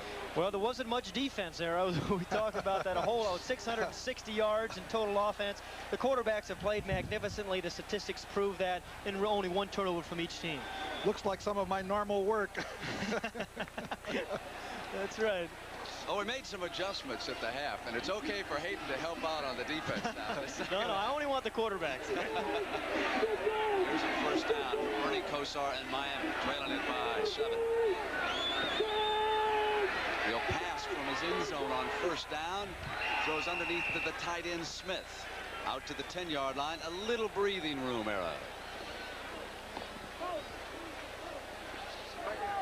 You see all the adjustments that are being made here, a discussion right on the sideline. And here's the replay of the pass from Kosar. The secondary is pretty much standard that time. Just an out pattern here. Nobody there to take care of it. We don't see the reception right down here in the corner where the official is. 2nd and 5 for Kosar and the Hurricanes. Bratton and Oliver are his running backs. Penalty marker is down. He hits Smith again for the first down, and it is obvious now that Miami is going to try to utilize the tight end a little bit more, and he is a good one. Well, 62 receptions coming in, Brent. You're absolutely right. We saw him catch the touchdown pass in the first half. A remarkable athlete. Both sides on the defense, decline, push down. So they move the sticks now for the Canes. Both these teams use the tight end an awful lot, and I think that's one of the things that have changed in college football over the years. It shows you some of the sophistication in passing attacks in the college ranks now, where college teams can get to the ball, to the tight end very successfully. Ball is at the 16-yard line for Kosar.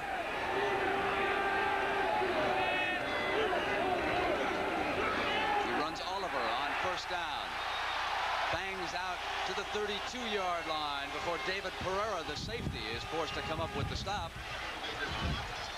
That's a gain of 16 and another first down. Brent, when you throw the ball as effectively as Miami does, you have to be able to run draw plays. It has to be an effective run for you. Here it was. Again, they came back and threw the ball in the first couple of downs here in the second half. Then they come back with a draw play to Darrell Oliver.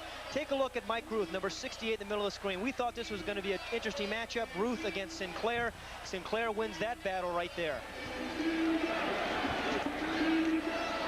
Kosar to throw. That's a deep drop. He sets the screen, and that time the BC read it perfectly and banged into Bratton. It was David Thomas, number 50.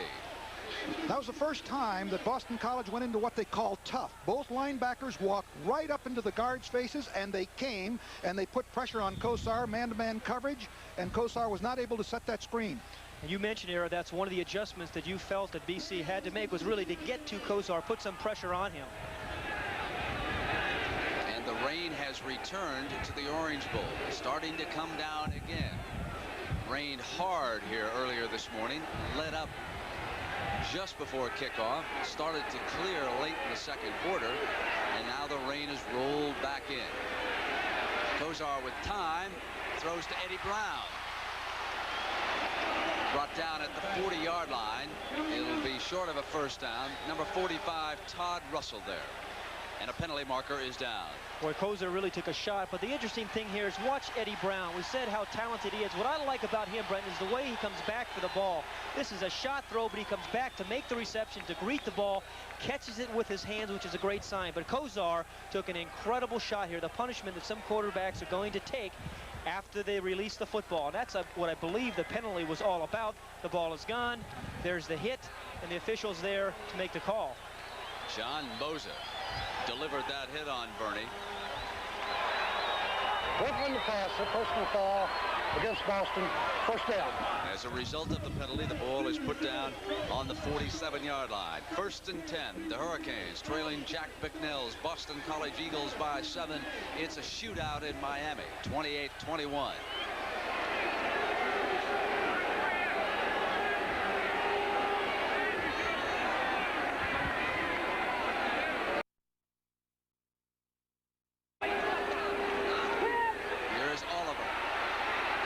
To the left. Gets to the 43-yard line. Pereira again being forced to make the stop as the Hurricanes turn the corner. Obvious audible that time, and he saw that he could log in the contained man on the right side, and they did so, came right around the corner for good yardage. Interesting thing, you mentioned the audible. Don't you think college quarterbacks now are audibleizing much more so than when I played? And again, were you coaching? We hardly ever audibleized when I was in college. We audibleized an awful lot. Well, there goes that theory. Eddie Brown, who has gone over 1,000 yards receiving with 156 yards today. And of course, pro scouts are thinking about him in terms of a #1 draft choice. He could be the best wide receiver coming out of college football today. And as we have seen several times, he is extremely dangerous after he catches the ball. Interesting point too, Brent. Had Alonzo Highsmith been healthy and played today, he probably would have been over the 1,000-yard mark of rushing Kozar has thrown for nearly 3,000 yards, and you have a receiver who's caught for 1,000 yards. That's a very potent offense. You don't see much of that in high school. That man is college. That man deserves some credit because he did come here under some very trying circumstances and really has won 8 games against very, very good competition. Second and just inches.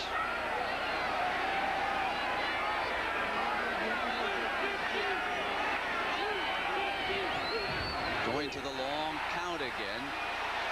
Penalty marker comes down. Kozar to throw on second and short. Eddie Brown through his hands and incomplete. Stanley Shakespeare is downfield complaining about interference against Brown. Let's take a look and see whether or not he was interfered. He was pushed out of bounds. You can see the audible, and they jump offside. He changed the cadence on him. Boston College jumped offside. Here's Kozar throwing it down. Brown went out and then up. And watch right here. Let's see whether or not, well, you can't see. He was forced out of bounds by number 43, Neil Eichen. Right, here's another view of it right there. I don't know, no interference there.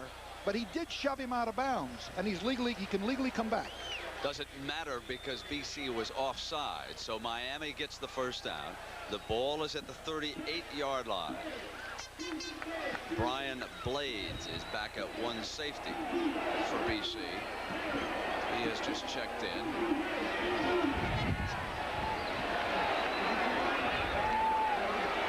And again, Kozar changes the play at the line. Quick throw to Smith, incomplete. Now that's the second time they came into sort of a blitz situation, putting pressure on Kozar. The linebackers are coming. And Kozar read the blitz, of course, and got the ball to his tight end on a kind of a hot principle there. Mike Ruth, a nose guard from BC.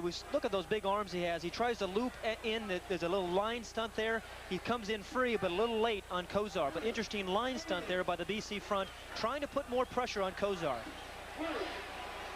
Kozar with a 2nd and 10.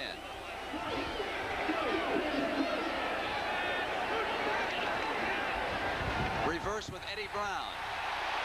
They pull the guards inside the 30. First down, out of bounds at about the 24-yard line. Vincent Munn defensively for the Eagles finally caught up with him.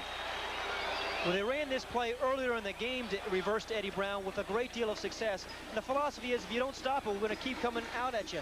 Look at number 76. Now that's the center, Ian Sinclair, who actually snapped the ball, then got out in front. But a very good play call by Jimmy Johnson. The thing is, if a team doesn't stop the play, go ahead and run it again. Alvin Ward, number 72, could have been called there for a clip or using illegally use of the hands. He shoved and pushed off. 15-yard gain and another Hurricane first down. Kozar swings to Bratton. All kinds of daylight. Dives down to the 2-yard line and out of bounds. Neil Eaton was there defensively after a run of 22 yards. BC's defensive philosophy has changed here in the second half. You're going to see the blitz from the inside right there. Both linebackers come up the middle. They want to put more pressure on Kozar.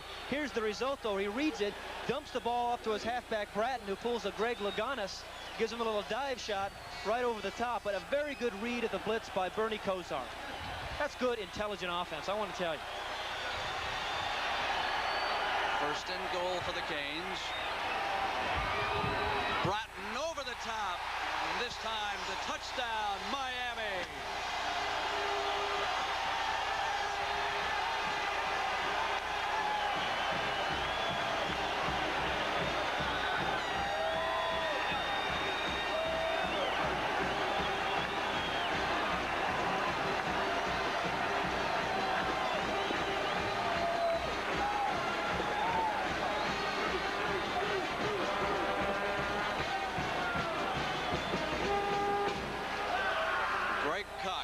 Tie the game at 28 as the Canes move 96 yards in only 9 plays. Drive lasted 3 minutes and a second. And it is 28 all in the Orange Bowl. Melvin Bratton over the top. Remember Spencer Tillman from Oklahoma last year against Nebraska, and how many times have we seen Herschel Walker go over the top? Well, here's Nelvin Bratton's chance to go over the right side of the line. Very good surge by the offensive line. But this drive was remarkable. We saw reverses to Eddie Brown. We saw the tight end catch the ball. The ball was thrown all over the field. That's tough to defend.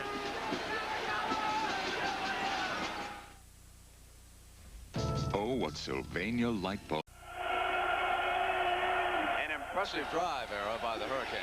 It really was, and Boston College changed up their defensive philosophy, trying to pressure Kosar. Didn't make any difference. He still picked them. What an offensive show.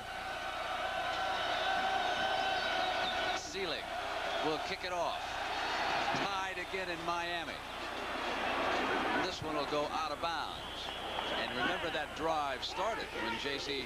Penney made the mistake down here and handled one that was going out of bounds. And as they mark off the 5 yards, let me again remind you that tomorrow, the season premiere of NCAA college basketball on CBS, the Louisville Cardinals against the Indiana Hoosiers.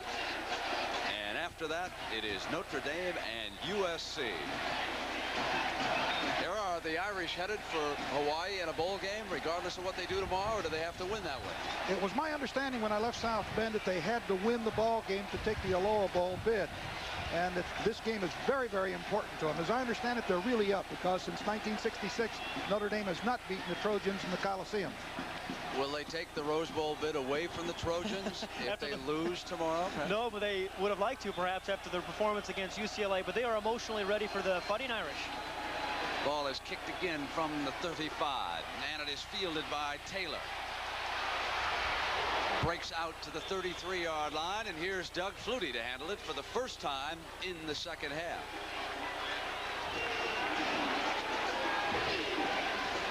It's a pretty good first half of football. Don't forget he ran for a third one. That's right. I used to have a lot of those kind of days, Era. It's against the Fighting Irish, if I remember. Yes, you did. Yes, you did. I won't deny that. I can't. One setback behind Flutie. Steve Strahan. Been in for every snap so far at that position. And Flutie hits Phelan out of bounds at the 40-yard line. They'll throw it on first down, won't they? But an interesting thing about BC, as they prepared for this game, as they will for whomever they meet in the Cotton Bowl, they are much more concerned about their own tendencies during the season than they are about the defensive tendencies. And they spend a lot of hours poring over computer readouts, making sure that a defensive assistant somewhere can't come up with a tendency. But I would say look for Flutie to throw the ball often. You want to go out on a limb like that, huh? Here comes Kenny Bell, who is checked in. And Reggie Sutton leads the defense that time. It'll be third down for BC. It'll be interesting to see whether or not at halftime the Hurricanes have changed their philosophy, whether or not they're going to try to pressure him and contain people, because that's where they were really hurt in the first half. This is a very key play right here. Of course, it's 3rd and 2, but you never know what Flutie's trying to do. It's going to be an interesting formation that Bicknell just signaled into Flutie. He's got 2 wide receivers to the left. He'll bring one in motion and run him out of a slot. Play fake and send his running back out, and then hit the wide receiver. And what a defensive hit delivered by Miami. Incomplete. Phelan couldn't hold on that time. Ken Calhoun did a beautiful job. Number 2 for the Hurricanes in the secondary. You see Flutie will put the ball right there, but Calhoun comes in, reacts to while the ball is in the air right there, and really puts a hit on Phelan. Woo! But Phelan bounced right up after that hit. I want to tell you, that is something else. Does this BC punter ever get to play? Here he is, Steve Peach. He's one of the quarterbacks who will have an opportunity to replace Doug Flutie next year. Big shoes at that school, isn't it? Eddie Brown is set back deep, comes up with his hand for the fair catch. Ball will be put in play at the 23 when we come back. Hurricanes and the Eagles are tied. This is Hurricane is blowing up there on the Bob Uecker seats here at the Orange Bowl, and down on the field, the Hurricanes have got a chance to blow up a storm and take a lead here if they can march in as they did the first time they handled the ball here in the second half. If you just joined us, Boston College struck for 2 quick touchdowns in the game. The first 2 times they handled the ball led 14-0 before Kozar, and Miami came back. Bernie to throw it usually sets a screen when he drops that deep. Drops it to Darrell Oliver, complete. First down and out beyond the 40-yard line. I want to tell you, Bernie Kosar on this Miami offense can beat you so many different ways. They've thrown the ball downfield, and the defense has to be concerned about that. Then they fake the ball to Darrell Oliver, their tailback. He avoids the rush of Mike Ruth, throws the ball over a defender, and there's Oliver, the man he had faked to, picking up a couple of nice blocks and scooting for another first down. A lot of offense. I'm not sure how you can defend that. 19-yard gain for the Canes. The ball is spotted now at the 43. 10:31 to go. Third quarter. Here's Oliver. Bratton leads him. Penalty marker is down. Now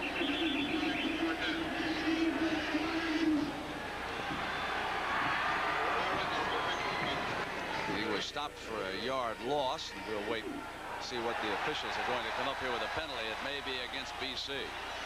You can see here the defensive play, number 95, Dick Gorecki, comes out here fighting off blockers, stepping over them. He gets support from the secondary. There's a good block here by number 50, who was Mike Moore.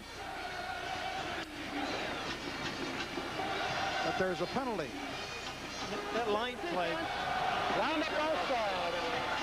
But there, that was a good shot of the line play, and why Kosar has been successful, because they've given him very aggressive run blocking as well as good protection for him to throw the ball.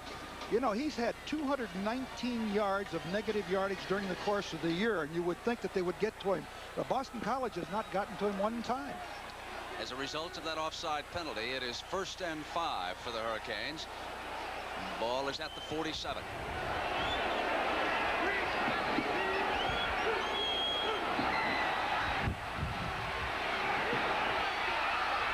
Kosar to Brown. Incomplete. Brown can't believe he dropped it. I can't either. Neither can Kosar. I am incredibly impressed with the speed and the burst of Eddie Brown. It looks like he's not going to catch up to this ball. Kosar gets a little bit of pressure, but he does step up and throws his ball as far as he can. But there's a burst there by Brown. He tries to adjust. Generally, he's going to catch that ball. The ball's a little bit to the inside. He tries to adjust. He slips and falls. I've seen him make a lot of those catches, but that time the BC defense got a little bit lucky.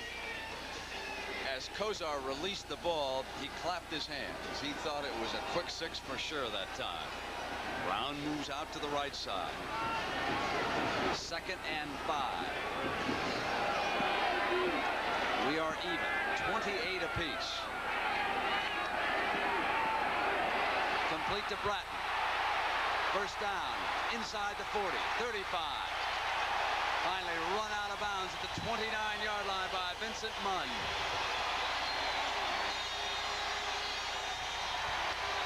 Bernie Kosar can take it downtown. A moment ago, we saw that to Eddie Brown, and then he can come right back and finesse you and dump the ball out to the flat to Melvin Bratton, number 5, and let him do his thing.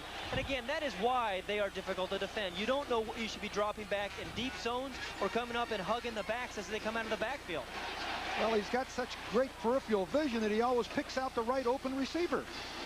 So far, he's 17 of 24 for 320 yards and 2 touchdowns. So rack up another 300-yard day for Bernie Kosar, who is only a sophomore and will use a timeout and come over to the sidelines. Saw something in that BC defense that he didn't like. Wants to talk it over to his coaches. Bratton is being tended to. We'll be right back. Did you hear Melvin Bratton, who was off on the side being tended to when you went to commercial, returned with 9:41 left here in the third quarter, and Boston College and Miami tied at 28. Anytime you use a timeout, it can affect you late in the fourth quarter, and now the Hurricanes have used one of their 3.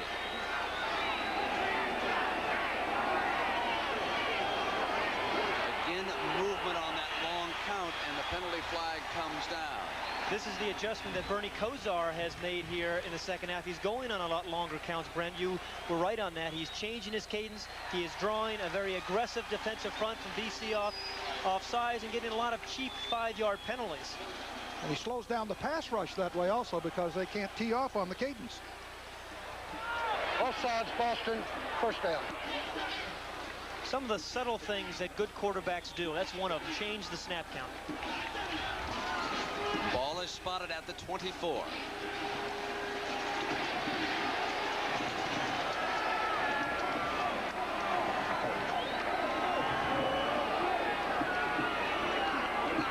This is Oliver to the 19-yard line and another first down. Andy Himmer, the linebacker, brought him down. These last 2 drives by Miami have been very, very impressive. We saw a long drive a moment earlier to get the touchdown. Here they're controlling the ball again with some passes and running the football. But the biggest thing is they're keeping Flutie on the bench. Pat Nera, teams up north who come into the South late in the season sometimes run out of gas down the stretch. Now, this is not a normal day down south, I realize. Not nearly as much humidity as would ordinarily affect the team. But in talking to Jack Bicknell in Boston before they left, he was someone concerned about their stamina. Well, this is a good cool day, but what I get the feeling here is that momentum has shifted in this game. Boston College had really had it in the first half. Now Miami seems to have it. They're keeping the Eagles off balance. First downs this quarter, 8 for Miami and none for Boston College. He'll throw it on first down. Pops it to Oliver, the running back. Inside the 15. You mentioned at the top of the game, Era, that you didn't think the Hurricanes were playing with much enthusiasm. Here in the second half, they are playing with the spark, and BC doesn't have it right now. Well, you can just feel that the momentum in this game has shifted, but also that time the Boston College Ball Club tried to blitz again, did not get to Kosar. Kosar went one-on-one again. He just picks out. He seems to have a knack and vision to pick out the right guy.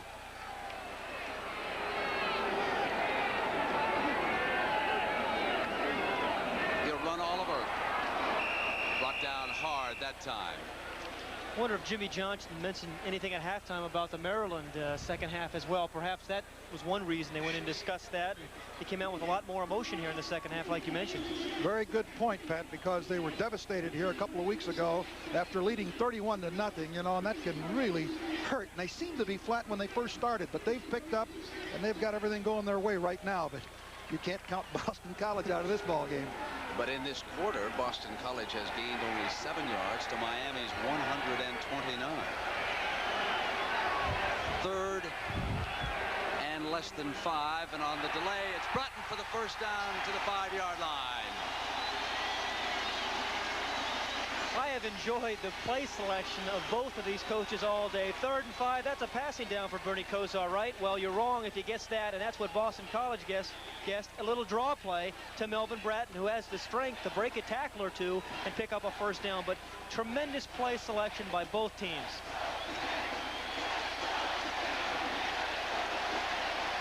Well, you talked about the momentum changing. The graphic shows the point. Well, Boston College has only had the ball once this quarter. Bratton cut down at the 4. Mike Ruth, number 68. Their splendid nose guard. Got a big arm on him.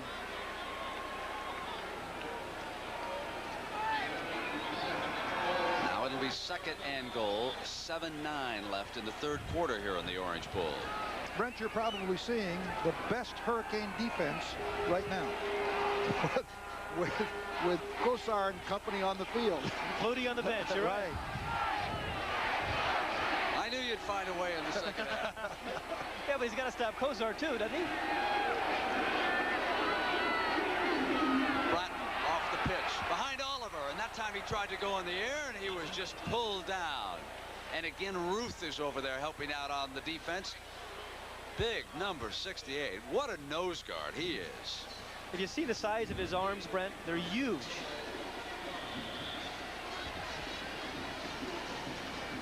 Well, is this a passing down, Pat, or a running down? Well, the last time they were in a third down situation, they ran the draw play. I don't think that's a good call here. I'm expecting to see Kozar throw the ball. He has that big tight end, Smith. Incomplete. Stanley Shakespeare was the intended receiver. Bernie Kozar has a very big arm. It looked like he perhaps threw this ball a little bit too hard. He was only a few yards away from number 6, Stanley Shakespeare. He was trying to hit him on a little slant inside the coverage. The ball was actually behind him as well. Stanley Shakespeare had beaten the defense, but not a very well thrown ball by Kozar, really for the first time today. Greg Cox on the field to attempt a field goal. It'll be a 19-yard attempt by Cox. I thought it was interesting there. Alvin Ward, number 72, the offensive guard for the Hurricanes, wanted to go for it on 4th down, signaling to the sideline, we want to go get the touchdown.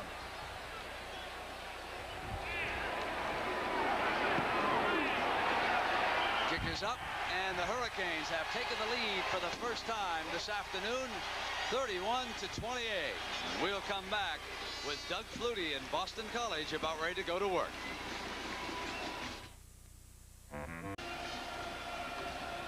Back with Miami ahead and kicking off now, Mark Seeley.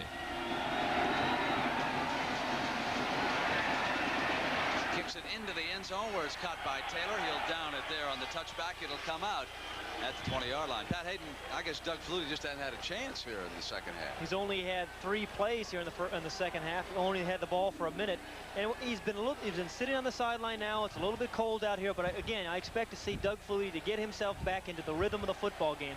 And remember, he needs to do to Kozar what Kozar has done to him, and that is control the ball, control the clock, keep Kozar on the bench. His brother Darren Flutie is in. 3 wide receivers on the field for the Eagles in this formation. He goes to the right side to Phelan, almost intercepted. That was Reggie Sutton. Boy, that was a dangerous throw that time. The first time that really he has thrown a poor ball. And you'll see here Reggie Sutton, number 1, come in here and almost intercept the ball. He reacts very quickly off balance. He throws it. Sutton comes in. It is a low throw, but Sutton does not hang on. Good defense. And they put some outside pressure on there on Doug Flutie from Jerome Brown, one of the tackles there. Contain Flutie.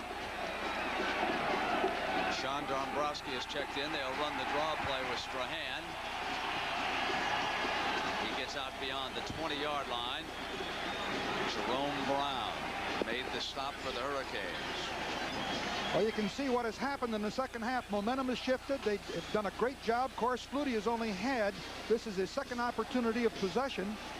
And I think they need a play here to get them going again. They need a big play. Well, it looks like Miami defensively must have been listening to you, Area, because they're containing Flutie from the outside, trying to keep him in the pocket this half. Ken Bell in. He's slotted to the left. Flutie drops back under pressure. Shovels it off to Strahan, the fullback, who slips, gets to the 26-yard line, short of the first down. It's 3 downs and out again. There was the perfect defense that time. They contained from the outside, they blitzed from the inside, and that's the way they kept him right in there. It was Fleming, Bruce Fleming, 58, the linebacker, came in. Watch here. Pretty good protection there. Contain him from the outside, and then he's going to get the inside pressure right there from number 58, Fleming. This is just precisely the defense, Coach, that you were talking about that you would use against Flutie. Steve Peach back deep to punt. Eddie Brown, the return man for the Hurricanes. It's a short punt, fielded at midfield by Kenny Calhoun. And here come Kozar and the Hurricanes. 4:32 to go in the third. Not a good punt, only 24 yards. Nothing works like a Chevy truck.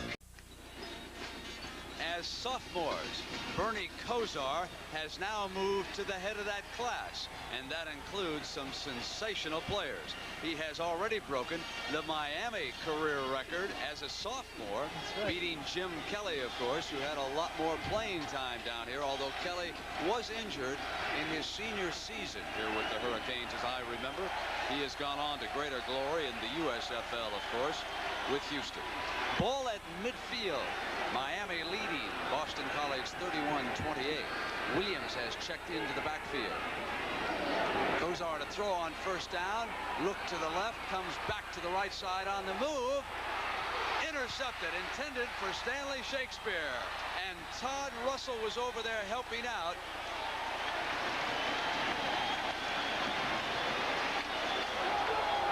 So Flutie and BC will go back to work.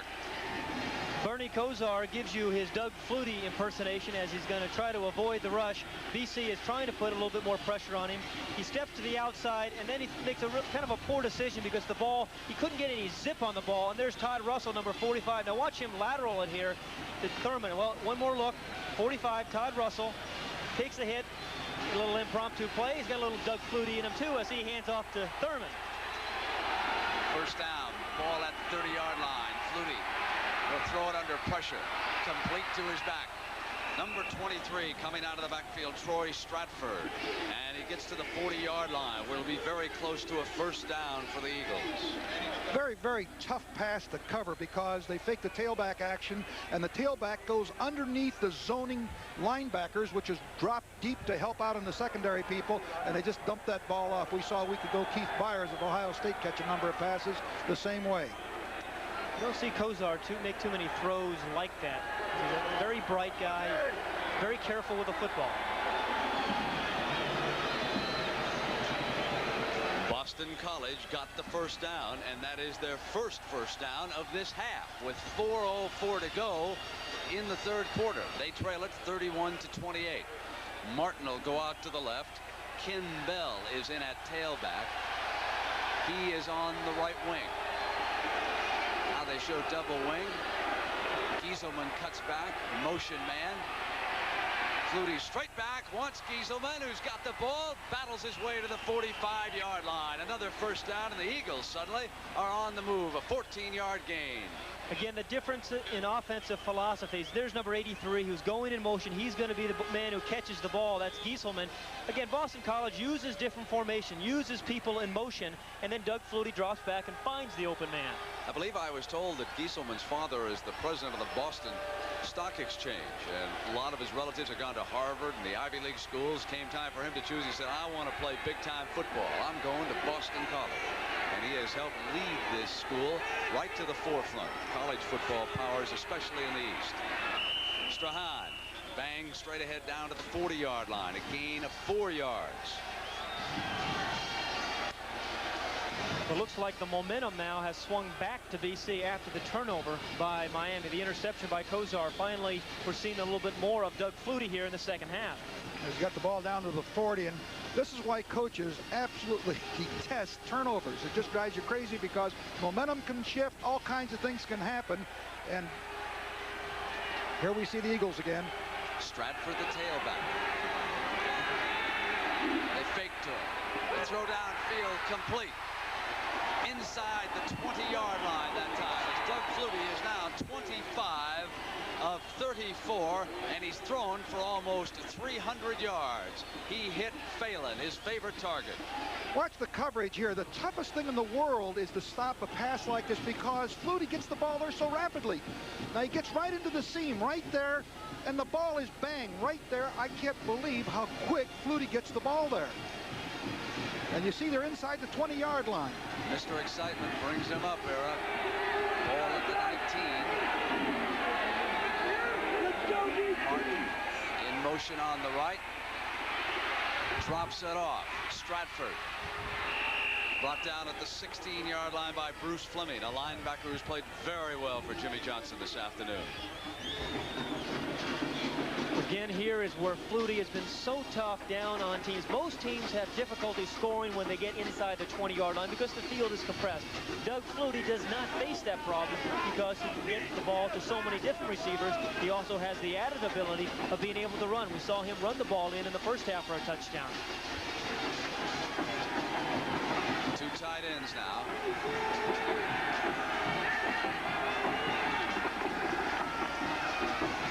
Run Strahan straight ahead, bangs to the 9-yard line. Doug Flutie throws the ball on you, scrambles, and then he comes right back and gives the ball to Steve Strahan. This is power football. They had 2 tight ends in the game. They can finesse you, and BC can run some power football at you. They ran for 270 yards last week. That makes them a very good offensive football team.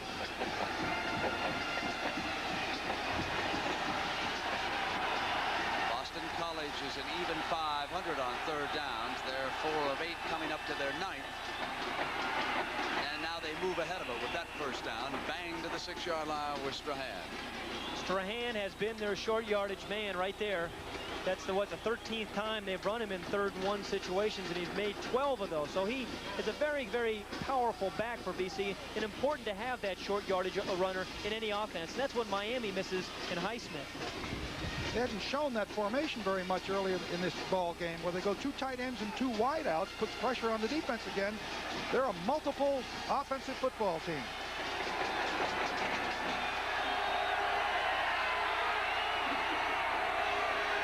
They cut him off to the left, incomplete. And Gieselman, the intended receiver, had slipped cutting back that time.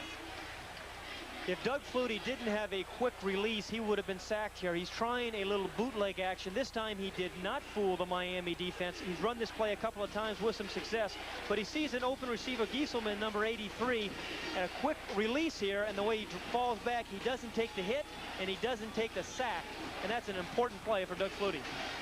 Very good point, Pat, because they've got 2nd down now at the 5 instead of 2nd and 10 or 15. And it's really raining now.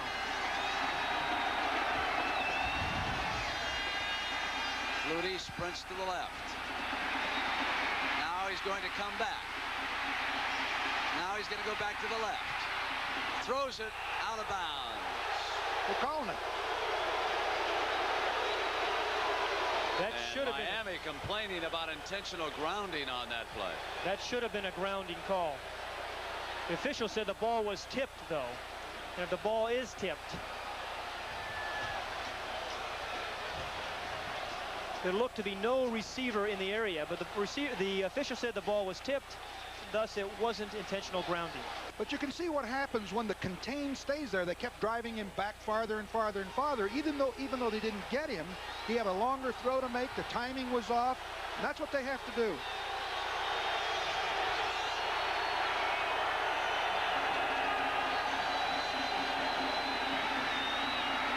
Stratford unwisely laterals the ball to the Hurricanes, but they're going to whistle it dead. He was wrapped up by George Myra Jr., one of the biggest names in Miami football history. Is his father, George Myra, who was the original scrambling small Hurricane quarterback down here. And his son read this play perfectly. Doug Flutie's personality is infectious, because Troy Stratford does this thing he really should do, and that is try to lateral the ball and make something there when it's not. But it's a surprising call, a draw play there on a 3rd and 5 situation. I mean, not a draw play, a screen pass was a surprising call by BC. Kevin Snow to attempt a 29-yard field goal. If good, will be tied again.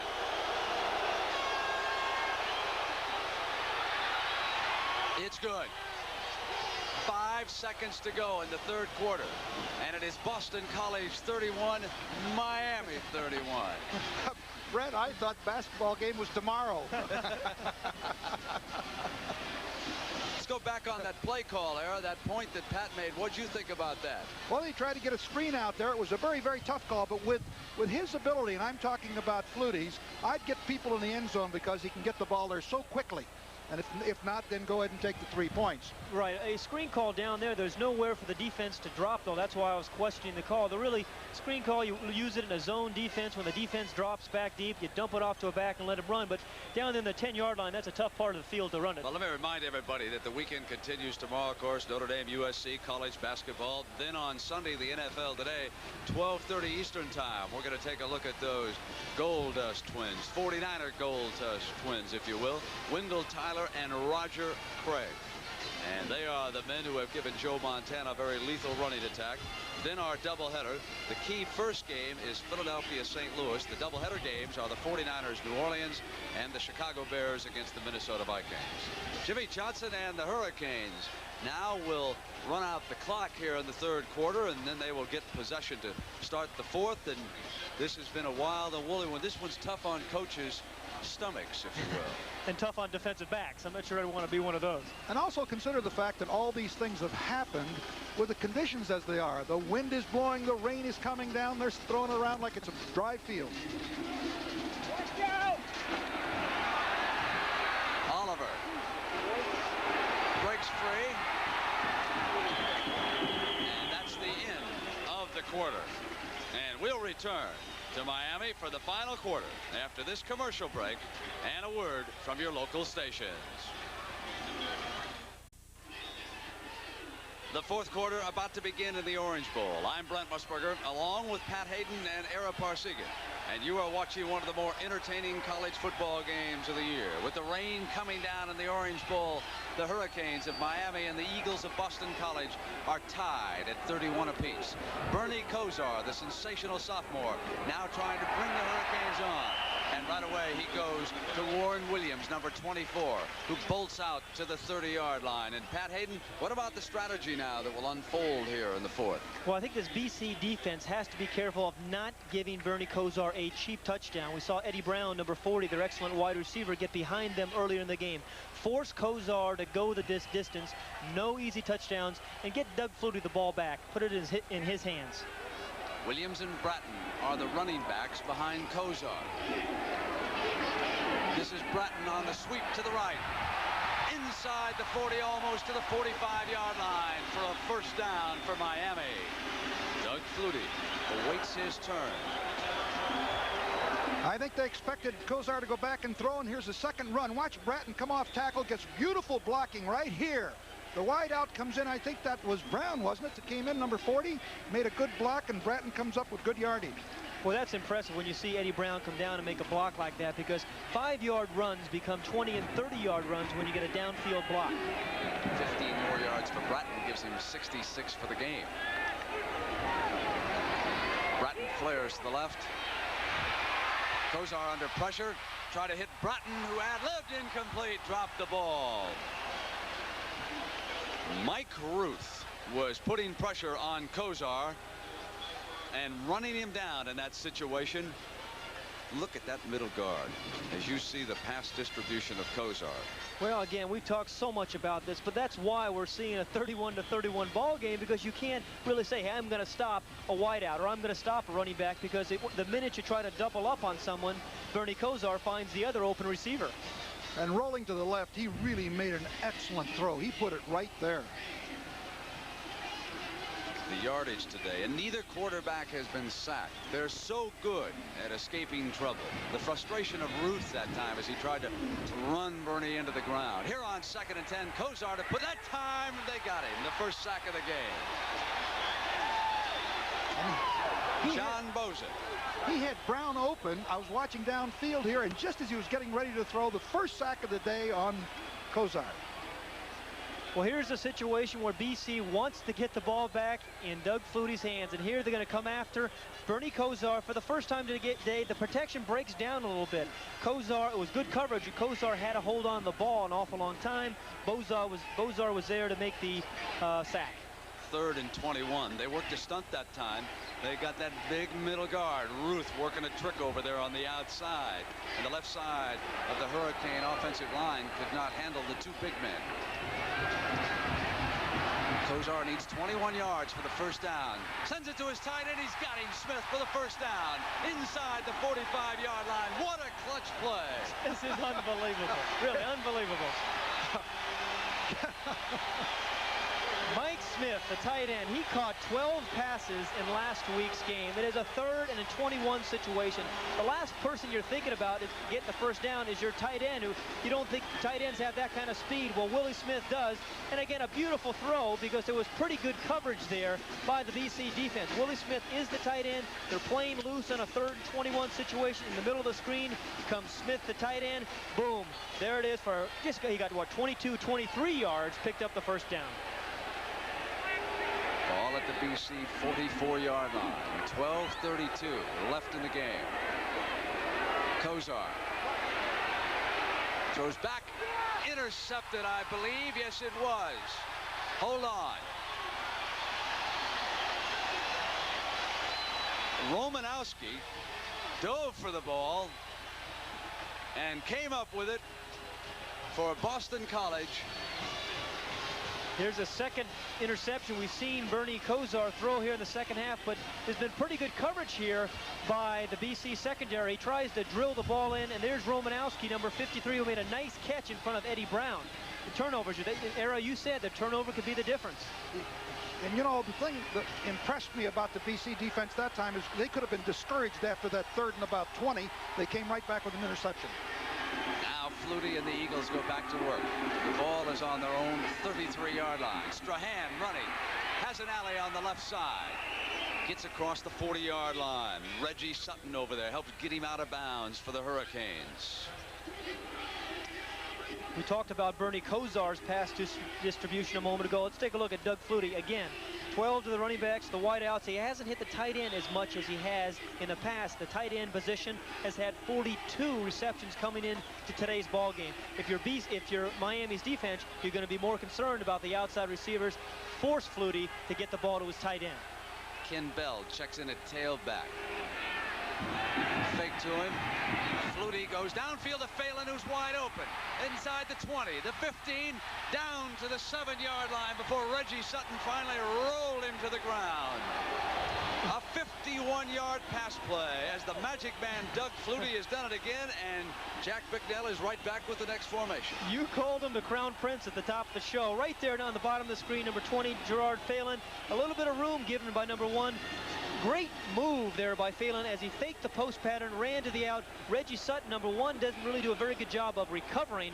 And there is number 19, Fullington, the free safety, to come over and help make the play. Great move there by Phelan, though. He just faked Sutton right out. Right. I mean, Sutton had no chance. He put a move on him. No way he could catch up with him. Green driving down here at the Orange Bowl. They go to the tailback, and Stratford is driven out of bounds. It'll be 2nd down for Flutie and Boston College. But would you be playing man coverage against Doug Flutie? I'll tell you what, I'm not sure I would against a guy like Flutie. Well, Pat, I think you got to mix it up. He is such a dangerous guy. You got to try to hide the coverages and mix it up as much as you can. That time, Sutton did not play it particularly well. I mean, he really should have squeezed him a little better. But he thought Phelan was going to go clear across the field, and he started in pursuit, and Phelan made that move, broke to the outside, and, of course, a beautiful throw by you-know-who. Bell in at tailback. Stratford out.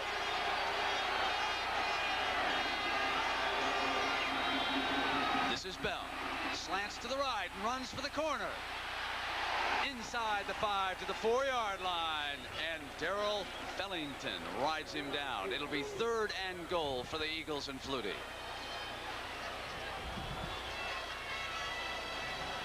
Well, the defense has really got to come up with a big play here to force a field goal. They can't afford a touchdown. We're in the 4th quarter here. They did rise to the occasion the last time, but I don't know whether or not you can go man-on-man in this defense. And a tough call here for Doug Flutie. It is a 3rd and goal from the 3-yard line. If I were Doug Flutie, I'd want him on the perimeter of the defense, roll him out, give him as many options as he can have.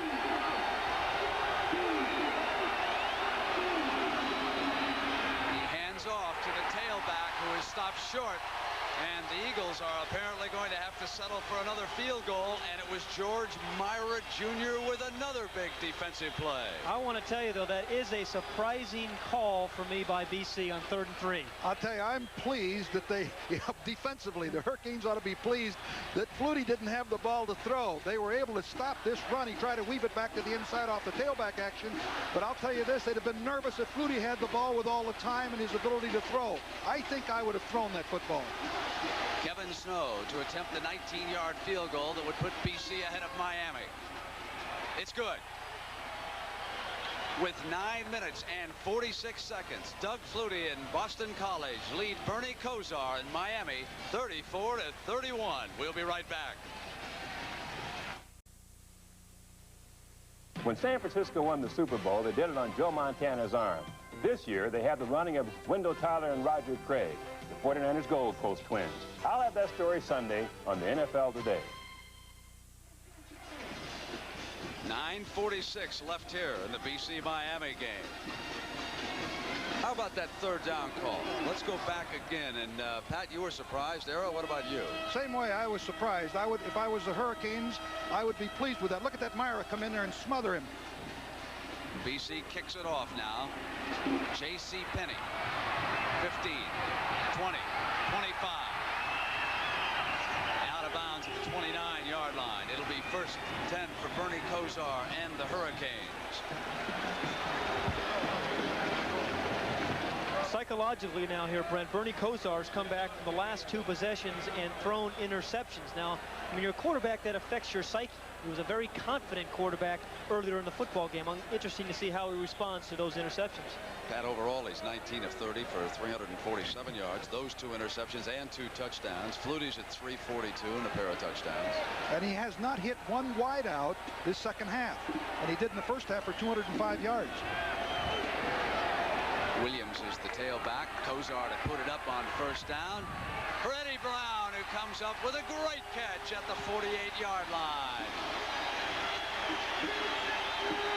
You know, Brent, you generally don't see great hands on outstanding speed man. Number 40 at the bottom of the screen there is Eddie Brown. He does have outstanding speed, but he's made some remarkable catches with his hands today, away from his body. He slips, he gets back up, he's cat quick, he makes the reception, he falls down and still stays in bounds. That's a remarkable play by Eddie Brown, who has caught 7 passes for 175 yards.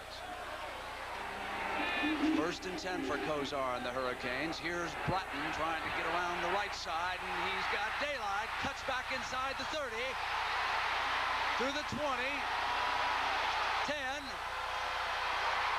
What a touchdown run by Bratton.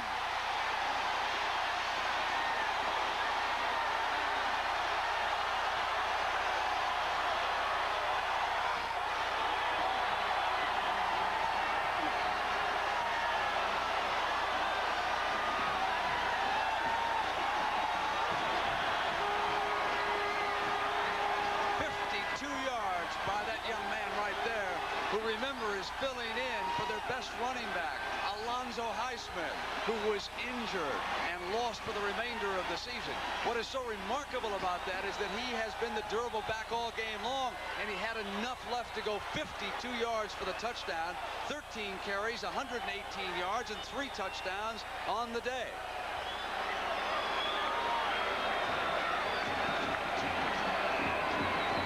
Now the extra point attempt. Greg Cox sends it through. Brent, you're right. It really is amazing watching Melvin Bratton. Remember, we've seen him in a short yard jump over the top. He's 205 pounds. It makes you think that he is a short yardage runner. He shows you some strength there, but then he's going to show you a couple of moves, and then finally his speed as he outruns 3 defenders. Remember, 205-pound man who's made some excellent short yardage runs goes 52 yards for the touchdown. Miami leads at 38-34. We'll be right back. Flutie's turn.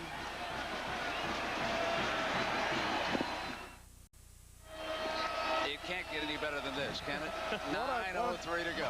That game, it's dynamite. Over 1,000 yards in total offense. I predicted 900. Now remember, there's a 4-point Miami lead.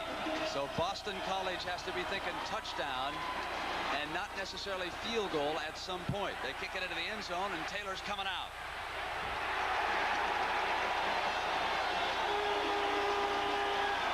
Let's take one more look at Bratton's great 52-yard touchdown run. Watch number 50, who is Dave Thomas, get blocked by Warren Williams, and he sets Braxton free. Watch him break to the outside. Right there's the block. He almost gets him, almost recovers, and then it's all over, as we have seen. Makes a great fake there on Todd Russell, cuts clear across the field, and his speed does it, as Pat Hayden pointed out. Great run.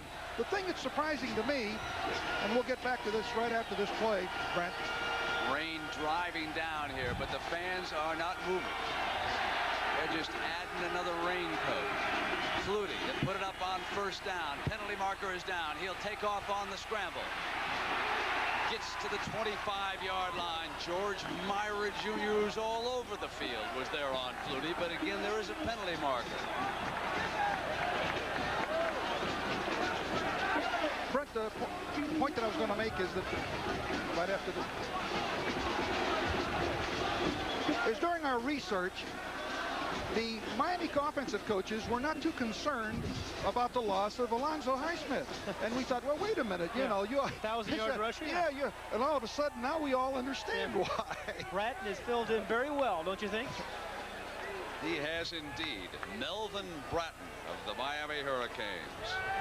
6'2", 205 pounds out of Miami. He is only a freshman, and he has contributed to that total offense record that we've got moving. 1,029 yards. I'll tell you, the defensive coordinator is going to have a lot of film to watch tomorrow. They're going to go past the Dow Jones. Here's the 1st and 5 after the penalty.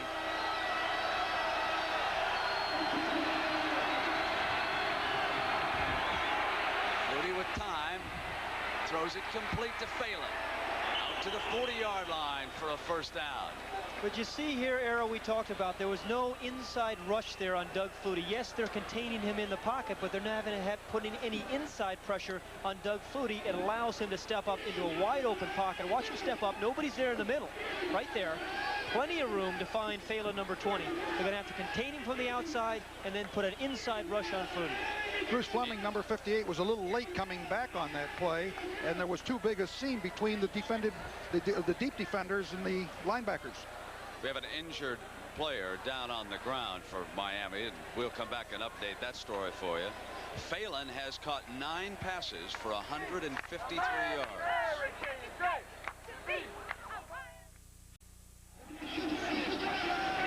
Time remaining here in the Orange Bowl, with Miami leading Boston College by 4 points.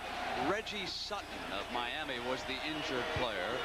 He walked off the field under his own power. Benny Blades has come back in at safety for the Hurricanes. And they run Stratford on first down, and he gets another one.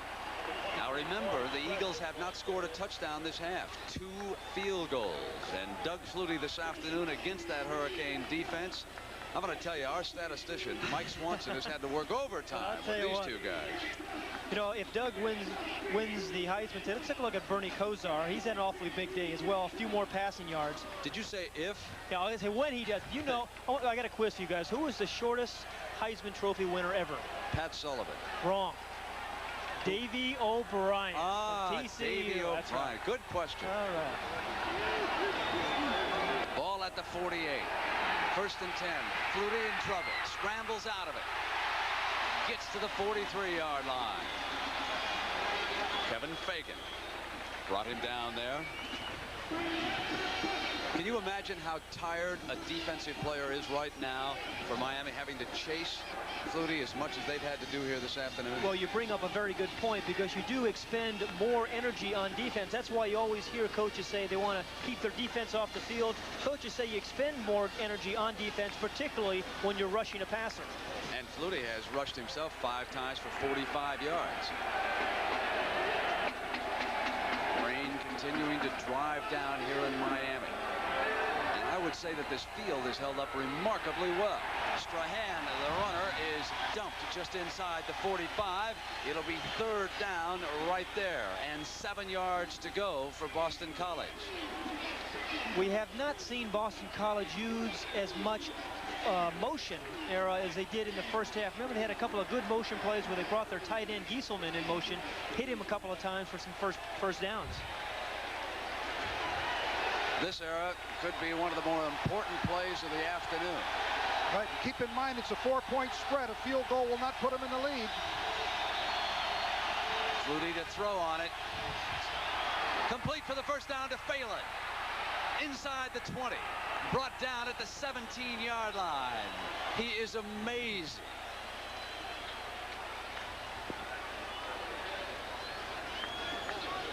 Let's take another look at this. Somehow or other, Phelan gets into the seam. He's lined up at the left end here, the split end. He goes down the field. Number 1 is Sutton's back in there again. He works to the outside, just an out pattern. There it is. You can see the linebacker slipped and fell, and he had no sheltering cover there. Remember, Phelan worked on number 1, Reggie Sutton, a little earlier in the ball game and caught that big corner route. That's the 10th catch by Phelan for 178 yards. They run Stratford. He gets to about the 12-yard line on that first down carry.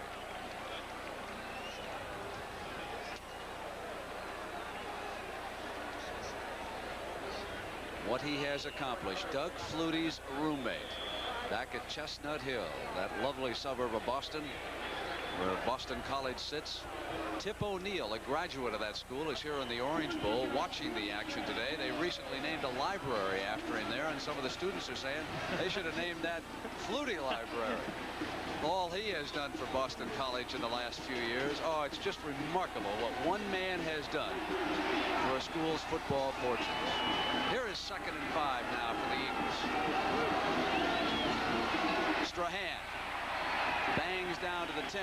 Arrow, one of the concerns about Jack Bicknell and the Eagles right now has to be the clock. Not only scoring, but you really don't want to give Bernie Kosar too much time. Well, they've got a 3rd down and about 2 yards to go. This is a big play. It'll be interesting to see how Miami deploys on this, whether or not they go to a goal line defense, as you say, Jack Bicknell signaling the formation. The play is carried in, as you pointed out, Brent, but the formation is dictated by the coach. But really, BC has 2 downs here to make 2 yards, because remember, it is a 4-point ball game. Doug Flutie has just used his first time out of the second half. That leaves the Eagles with 2 and the Hurricanes with 2. We're coming back to the Orange Bowl in just a minute. Coach Jack Bicknell and his quarterback, Doug Flutie, still going over the strategy.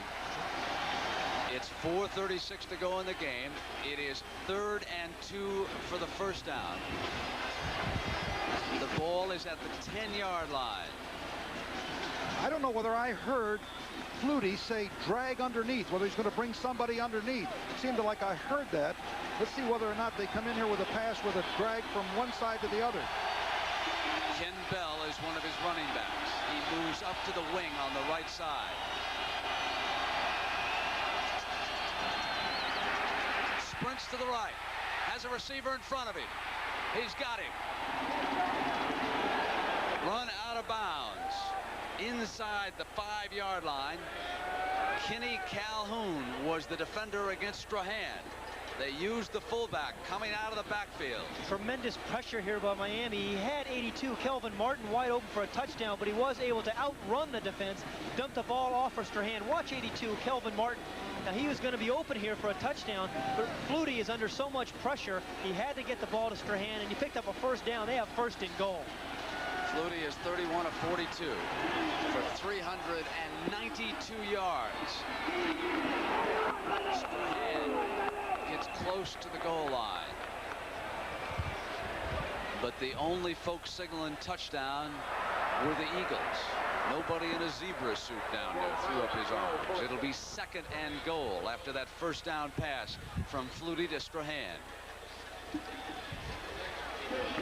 Kosar will have 3 minutes and maybe 30 seconds to work with. That's enough time.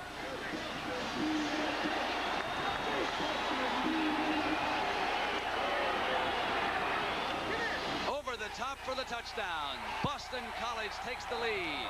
Strahan, the fullback, the workhorse of that backfield.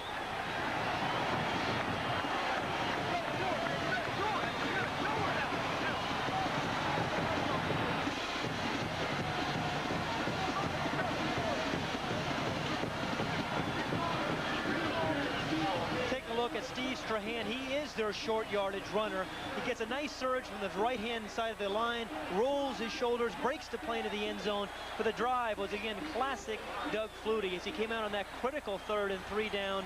They tried to blitz him. He got away from the pressure and picked up a 1st down, setting up the touchdown.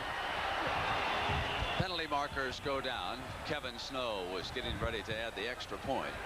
Well, the big play on that drive, in my opinion, was the Phelan catch. Here's another shot at the touchdown, but the way they got there was that pass, that key pass to Phelan, which was the big play. Phelan has done it all game long, catching 10 passes for 175 yards. Strahan up over the top for the touchdown. I want to tell you, this is a very important extra point here by BC to put them up by 3. He's missed 3 extra points this year, Brent.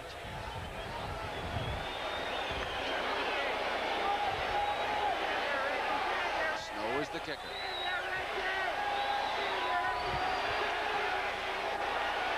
It's good. Boston College leading by 3. 3:50 to go, and Kozar's at bat. Time remaining in the Orange Bowl. So in the third quarter, they kept the ball out of Doug Flutie's hands. But now in the fourth quarter, Kozar has had the ball for only 3 minutes and 19 seconds. And the most important moments of the fourth quarter for Bernie Kosar are coming right now.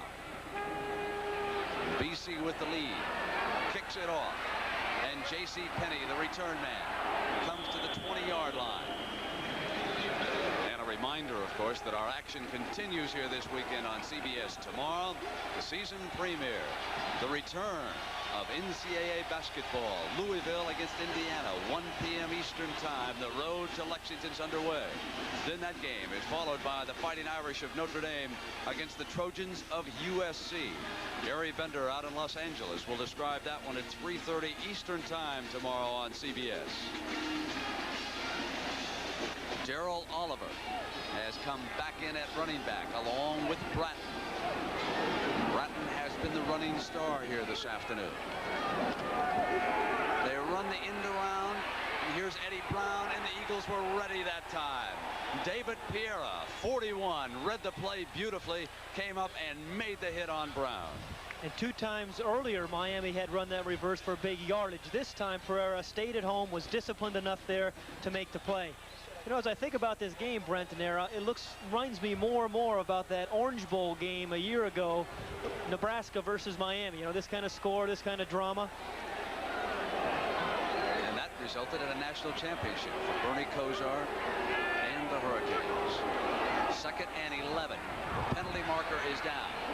Kosar for Shakespeare, driven out of bounds at the 35, but there was a penalty flag thrown on the play.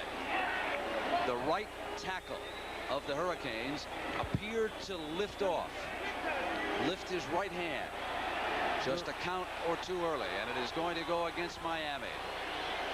Well, it's going to back Miami up too. That's a big penalty right there, because that would have been a first down. Now they're going to have 2nd down and 15. I think if I was Boston College, I think I would deploy into a zone. Make them go the hard way. If you go man-to-man or go after... Against Miami. 2nd down. Go after them, you could really get burned for a big one. I know it's a cliche to say this during a great game, but it is a shame to see either of these teams lose this game. Bernie Kosar has been magnificent for Miami, and what more can you say about Doug Flutie? Next week he's going to close out his regular season career at Boston College against Holy Cross. They're going to jet him to New York. He'll go down to the Downtown Athletic Club, and of course he'll pick up his Heisman Trophy. Kosar, there's another penalty marker down. He's got his tight end Smith for an apparent first down. But let's wait and see what the penalty marker is. Neil Eiton with the coverage for the Eagles. Era, you had the right call here, I think, in having BC's defense lay back and throw things in front of you. The BC people believe it's against Miami. Ineligible receiver downfield, and another costly penalty. Well, we talked at the beginning of the show, Brent. Remember how many penalties that Miami has had this year? 84. This is what they've had 4 or 5 penalties today. And that's a loss of down also. That puts it 3rd down and long yardage. They're really in a jam right now. They need a big play. And if they have to give the ball up, Doug Flutie is going to get very good field position. Pat, they have been penalized 7 times for 55 yards. Just the point you've made. But those last 2 penalties were crucial. They had first down situations on both of them, and no reason on a pass you should have an illegal receiver down the field. Ball is back at the 10-yard line with 2:47 to go, and it's going to be 3rd down and 21.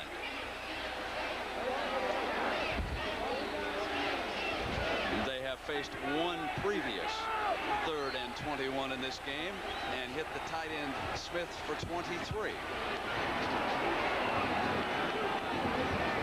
Kosar pulls out into the end zone. Flushed. Throws back over the middle to Oliver. Darrell Oliver gets back short of the original line of of scrimmage. Neil Eiton, number 43, defensively there for the Eagles. It looked like he was going to make it, though, didn't it, there for a minute? They say Bernie Kosar is not the most mobile guy in the world, but he knows how to buy himself a little bit more time. You're going to see him get out of the pocket now. He knows he's in the end zone here. He knows potentially it's 2 points. But he does get out. He has the vision. He picks up a nice block, buys himself a little bit more time, dumps it off to Oliver with 20 yards, and he's going to pick up a nice block here on the outside, Oliver is. And they're just short of the first down. Ball was down. Time remaining, 2:19. Miami will go for it on 4th down. We'll be back with that play in a moment. No question about our Chevrolet players of the game. For Miami, of course, it's Bernie Kosar. And for Boston College, it is Doug Flutie. So a check in the amount of $1,000 will be donated by Chevrolet to each college's general scholarship fund to further assist qualified students in all chosen academic fields. And what a performance these athletes have given us here this afternoon. 2:19 left. It's 41-38. Boston College over Miami. 4th down. Bratton's got the first down. Gets out to the 35-yard line. Down to 2:15, and Jimmy Johnson and the Hurricanes with a chance against Jack Bicknell and the Eagles. BC goes with their bread and butter. That's Melvin Bratton, who's been a strong runner all day over the right side. Dave Heffernan, his tackle, gave him a nice block. It was a 4th and 1 situation. Bratton is strong enough to pick up the first down. Remember earlier, Eddie Brown got open deep and dropped a certain touchdown pass. He is split out to the right side. Stanley Shakespeare is to the left. Kosar wants Brown. Has it near midfield. It'll be another first down. Todd Russell, who intercepted a big pass for the Eagles, was there with the coverage. The footwork of Eddie Brown. Big rush there on Kosar, but he has the strength in his arm. And again, once more, Eddie Brown comes back for the football. So many receivers don't do that, and those result in interceptions. But Brown does come back and catch it with his hands. He's caught 8 for 190 yards. A certain top draft choice in the National Football League. Late in the day, and with the rain having pelted down, it is difficult for Kosar to set himself and throw as hard as he'd like to. Brown makes a cut on the right-hand side. They got him right now at the 41-yard line. Tony Thurman with the coverage. Great players play great in big games, and that's what this is. This is a big game, and you're seeing some great play by number 40, Eddie Brown, as well as Bernie Kosar, and a whole host of people out there. A little curl in, he beats you deep, he beats you on out routes, then he comes back with a little curl route. Very difficult to defend the man. Minute 33 on the clock, and they're measuring out to see if they have the first down. And Brown has 200 of the total 1,153 yards. You know, Aaron, I'm surprised that BC hasn't put somebody over Brown's head really to slow him up at the line of scrimmage. He's been running off the line of scrimmage free. Maybe they ought to put a linebacker out there or something to slow him down. You know, I think the fans are seeing two of the best college football teams from a passing standpoint and receiving standpoint that I've seen in a long time.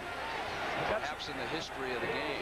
Brown is still split out to the right, but Kosar's looking left this time. Throws underneath, and that is Bratton. Inside the 30, down to the 26-yard line. An amazing run by Bratton. Thurman finally brings him down. I think one of the interesting things, they doubled up on the wide receivers, and immediately Kosar goes right now to the single coverage guy, goes to Bratton right there. And the double guys he lets go, and watch Bratton run, put the moves on. Tremendous football player, and he's a replacement for Alonzo Highsmith. Oh, not a bad replacement. Yeah. Kosar now at 425 yards passing for the game. Backs up on first down. Throws incomplete. Wanted his tight end Smith that time. Romanowski, the linebacker, was there on the coverage for Jack Bicknell.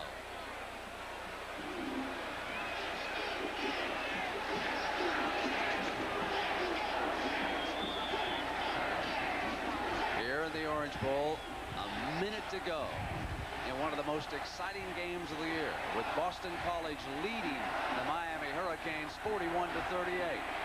BC headed for the Cotton Bowl. Miami to the Fiesta Bowl.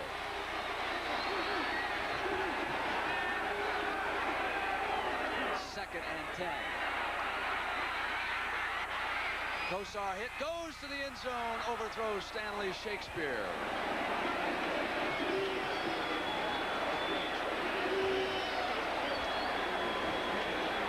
It was overthrown on Stanley Shakespeare, but it would have been a touchdown but there was pretty good pressure put on Kosar by the Mike Ruth and some of the other the defensive line of BC, and that's what caused him to overthrow Shakespeare. Gorecki was among those defensive players coming in hard that time.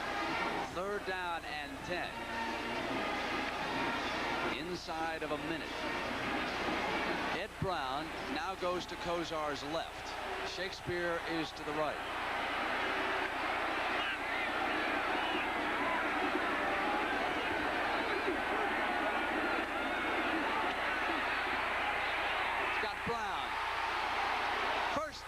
Tackle is missed. And Eddie battles his way to the 5-yard line. Incredible effort with Thurman hanging on. At the top of the show, we said Bernie Kosar was going to get the ball to the wide receivers, and unless you put a linebacker over his head, he's going to keep throwing this out route to Eddie Brown. He's caught at least 5 out routes, and then you're going to see the tremendous determination and effort by Eddie Brown as he makes a tackle, and there's somebody there. Thurman is hanging on as Eddie Brown is getting everything he can out of the reception. For the game, Eddie Brown has caught 10 passes for 220 yards. We'll be back. An incredible performance by Eddie Brown. Watch him here as he gets away first from Neil Iton. Then Thurman will come up, grasp him by the ankle and pull back, and Brown battles his way to the 5-yard line. May have stretched a ligament. He left the field, though, under his own power, and he has given the Hurricanes an opportunity to pull this one out. 46 seconds to go. Doug Flutie and Boston College watching now as their defensive teammates try to shut down Bernie Kosar. Here is Oliver running to the left, gets up to about the 2-yard line. 30 seconds left in the game. Miami is down to its last timeout, remember. They have used 2 of their 3. And that'll be all of their timeouts. They have just called number 3.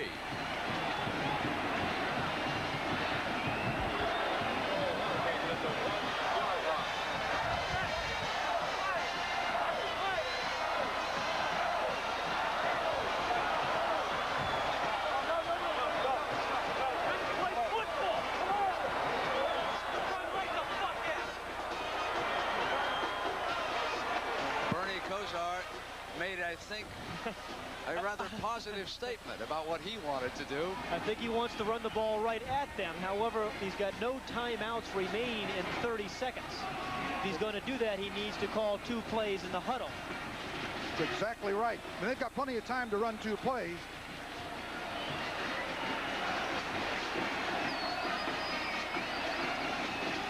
Rain coming down hard again.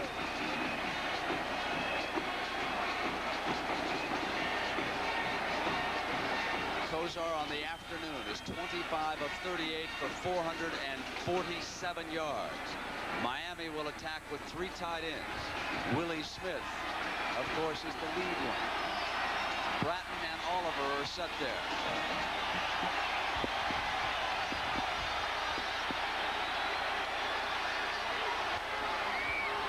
Bratton to the end zone.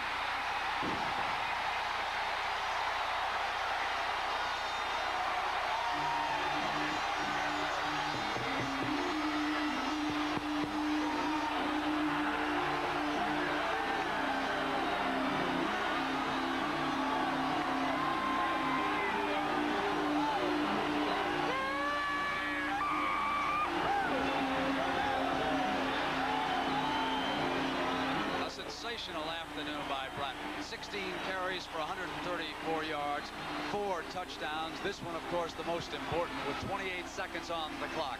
Miami has moved up by 3, and obviously this extra point would put touchdown pressure on Boston College with only 28 seconds to go. Boston College has 2 timeouts remaining. It is not impossible. That's Alvin Ward Let's take a look at the touchdown by Melvin Bratton. We've seen 4 or 5 short yardage plays each time. They've given the ball to Bratton, and he's dived over the top here. Good surge by the offensive line that allowed him to do that. He really didn't have to dive. I mean, there was a hole there as you look at it again. Well, they did what Kozar wanted to do. they listened to Bernie, didn't they? But this was the culmination of an interesting drive. Remember the great effort we saw by Eddie Brown on the reception on the play before this. The great determination of Bernie Kozar and Melvin Bratton on a couple of runs before that. And the blocking of the offensive line. Watch the surge there. You're right, there is a big hole there. He doesn't have to jump. He made up his mind in the huddle, it looked like. But nonetheless, he's in the end zone. Mike Moore was the blocker. The extra point is added. And it's 45-41 as Miami moves 79 yards in 12 plays. The drive took 3:22. And there's nothing but heartbreak for the Eagles, who have played so courageously here this afternoon. Keep in mind there was a 4th down and a short yardage situation in that drive. And, you know, things can happen. You can slip. You can have a mishandle of the ball. That was a very critical play there also. Now, don't count that man out yet, though, either. He has 2 timeouts remaining. I know he's in tough odds, but he's got 2 timeouts left. That's right. You can't count that fella out right there. First thing they want is a good return on this kickoff. They want to give him some decent field position to work with.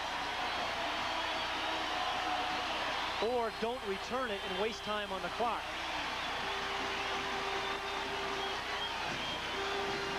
On CBS, of course, Dukes of Hazzard, Dallas, and Falcon Crest. That all coming your way. CBS Evening News is too, along with Dan Rather. That's still ahead of us, unless we play for another hour and a half here. That's right. Tyrone Taylor and Steve Williams will be set deep for the Eagles. Arrow, would they squib it here, you think, to try to upset a return? No, I think he'll kick it. I think he'll try to get it downfield. They don't want to give him field position. Plus, he's got the wind. It'll be at the 20-yard line. 28 seconds for Doug Flutie and the Eagles.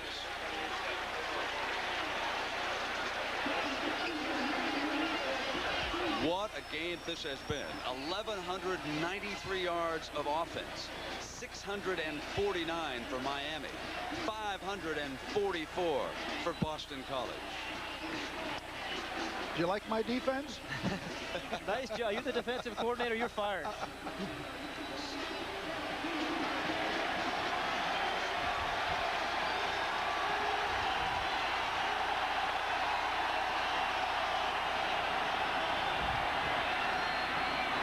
Flutie picks up Stratford. And there's a penalty flag down. They get out to the 39. They'll get the clock stopped at 20 seconds. BC rushes 3 and drops 8 here, which is obviously what you want to do in 30 seconds. But Troy Stratford is out on a wing. He is normally a halfback. Again, Flutie just finds the area where Stratford is in. Stratford is doing his best to try to get out of bounds. Penalty against Miami was declined. So on the 19-yard gain, the ball is spotted at the 39. Flutie now goes over 400 yards with that pass. 4:11 on the afternoon. And he's not finished.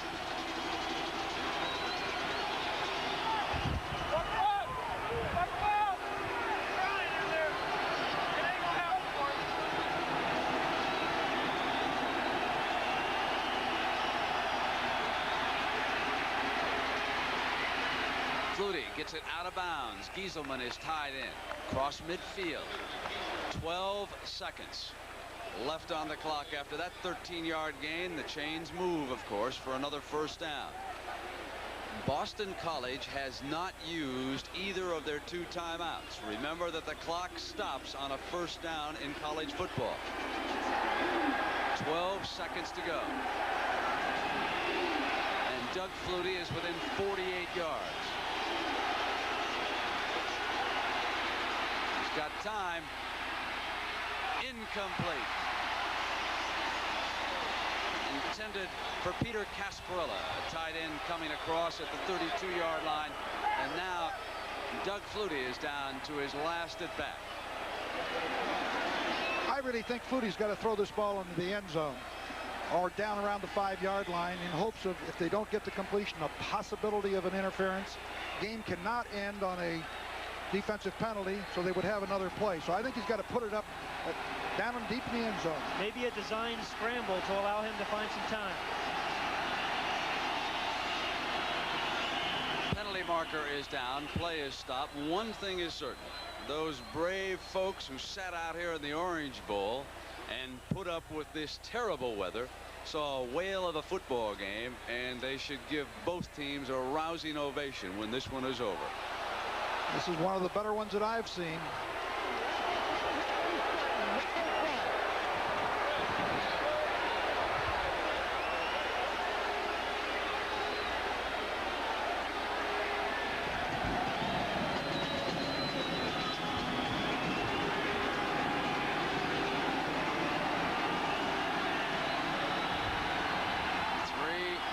Receivers out to the right.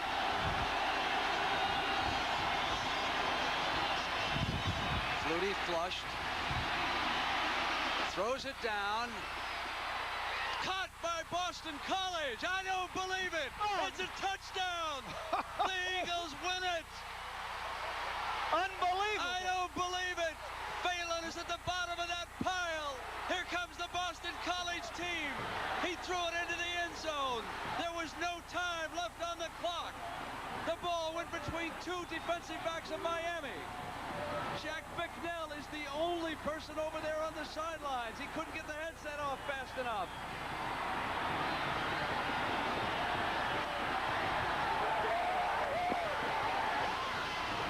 Doug Flutie has done it. And your heart goes out to Bernie Kosar, who did everything he could. And like we said, it went down to the last at bat.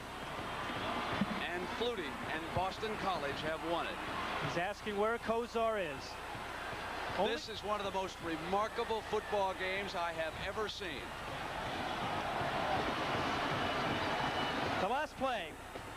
Doug Flutie is here. First of all, he gets excellent protection by his offensive line. He's going to scramble a little bit, but the Miami defense does something you just can't do in a situation like this. There is no time left when he throws the ball. There are a lot of defenders there. Phelan is behind the defense where you just cannot let an offensive pass receiver in those kinds of situations get behind you. The ball was in the air for 64 yards. Take a look in the middle, number 20, Gerard Phelan, Doug Flutie's roommate. He knows it's a desperation throw. All he is hoping back here is for a tipped ball. He is behind the defense, though. That can't happen. It cannot happen, but it did. Doug Flutie and his roommate, Gerald Phelan. Last year at the Liberty Bowl, they had a fire alarm break out in the hotel. Phelan got up and said, "Women, children, and Doug Flutie first." He knew what he was talking about. Boston College has won it 47-45. And we'll be back at the Orange Bowl after these messages from your local stations. The pride of Rosemont, Pennsylvania. Gerald Phelan has just caught a ball thrown by his roommate, Doug Flutie. Well, I did this one. I was hoping we did this. And Gerard did it today, didn't he? And it worked out for us early on in the season. He got behind the defense when it really should have happened. What we wanted to do is just get over. You know, we started out the telecast with the idea that it was going to be a wing and a prayer, and that's exactly what happened. Take a look at this last play. It's unbelievable. As you reconstruct it, you'll watch here as Reggie Sutton, number 1, will knock Darrell Fullington off balance as he goes up to knock the ball down. Now watch here. Phelan gets behind Fullington. Fullington, 19, goes up right there. Now number 1 right there. Sutton knocks Fullington off. Phelan is there to catch the ball. The clock is out. What a fantastic finish. Phelan caught 11 passes for 226 yards and 2 touchdowns. Flutie, 34 completions in 46 attempts, 472 yards and 3 touchdowns. And this play, one of the most memorable in college football history. 1,273 total yards this afternoon as Flutie flushed to the right. With the time running out, gave it all he had. And here's what the young man saw. We've got it. The Crown Prince has done it again. The mighty man of college football. Oh, that's super. Doug Flutie and Boston College pull it out 47-45. We'll be right back.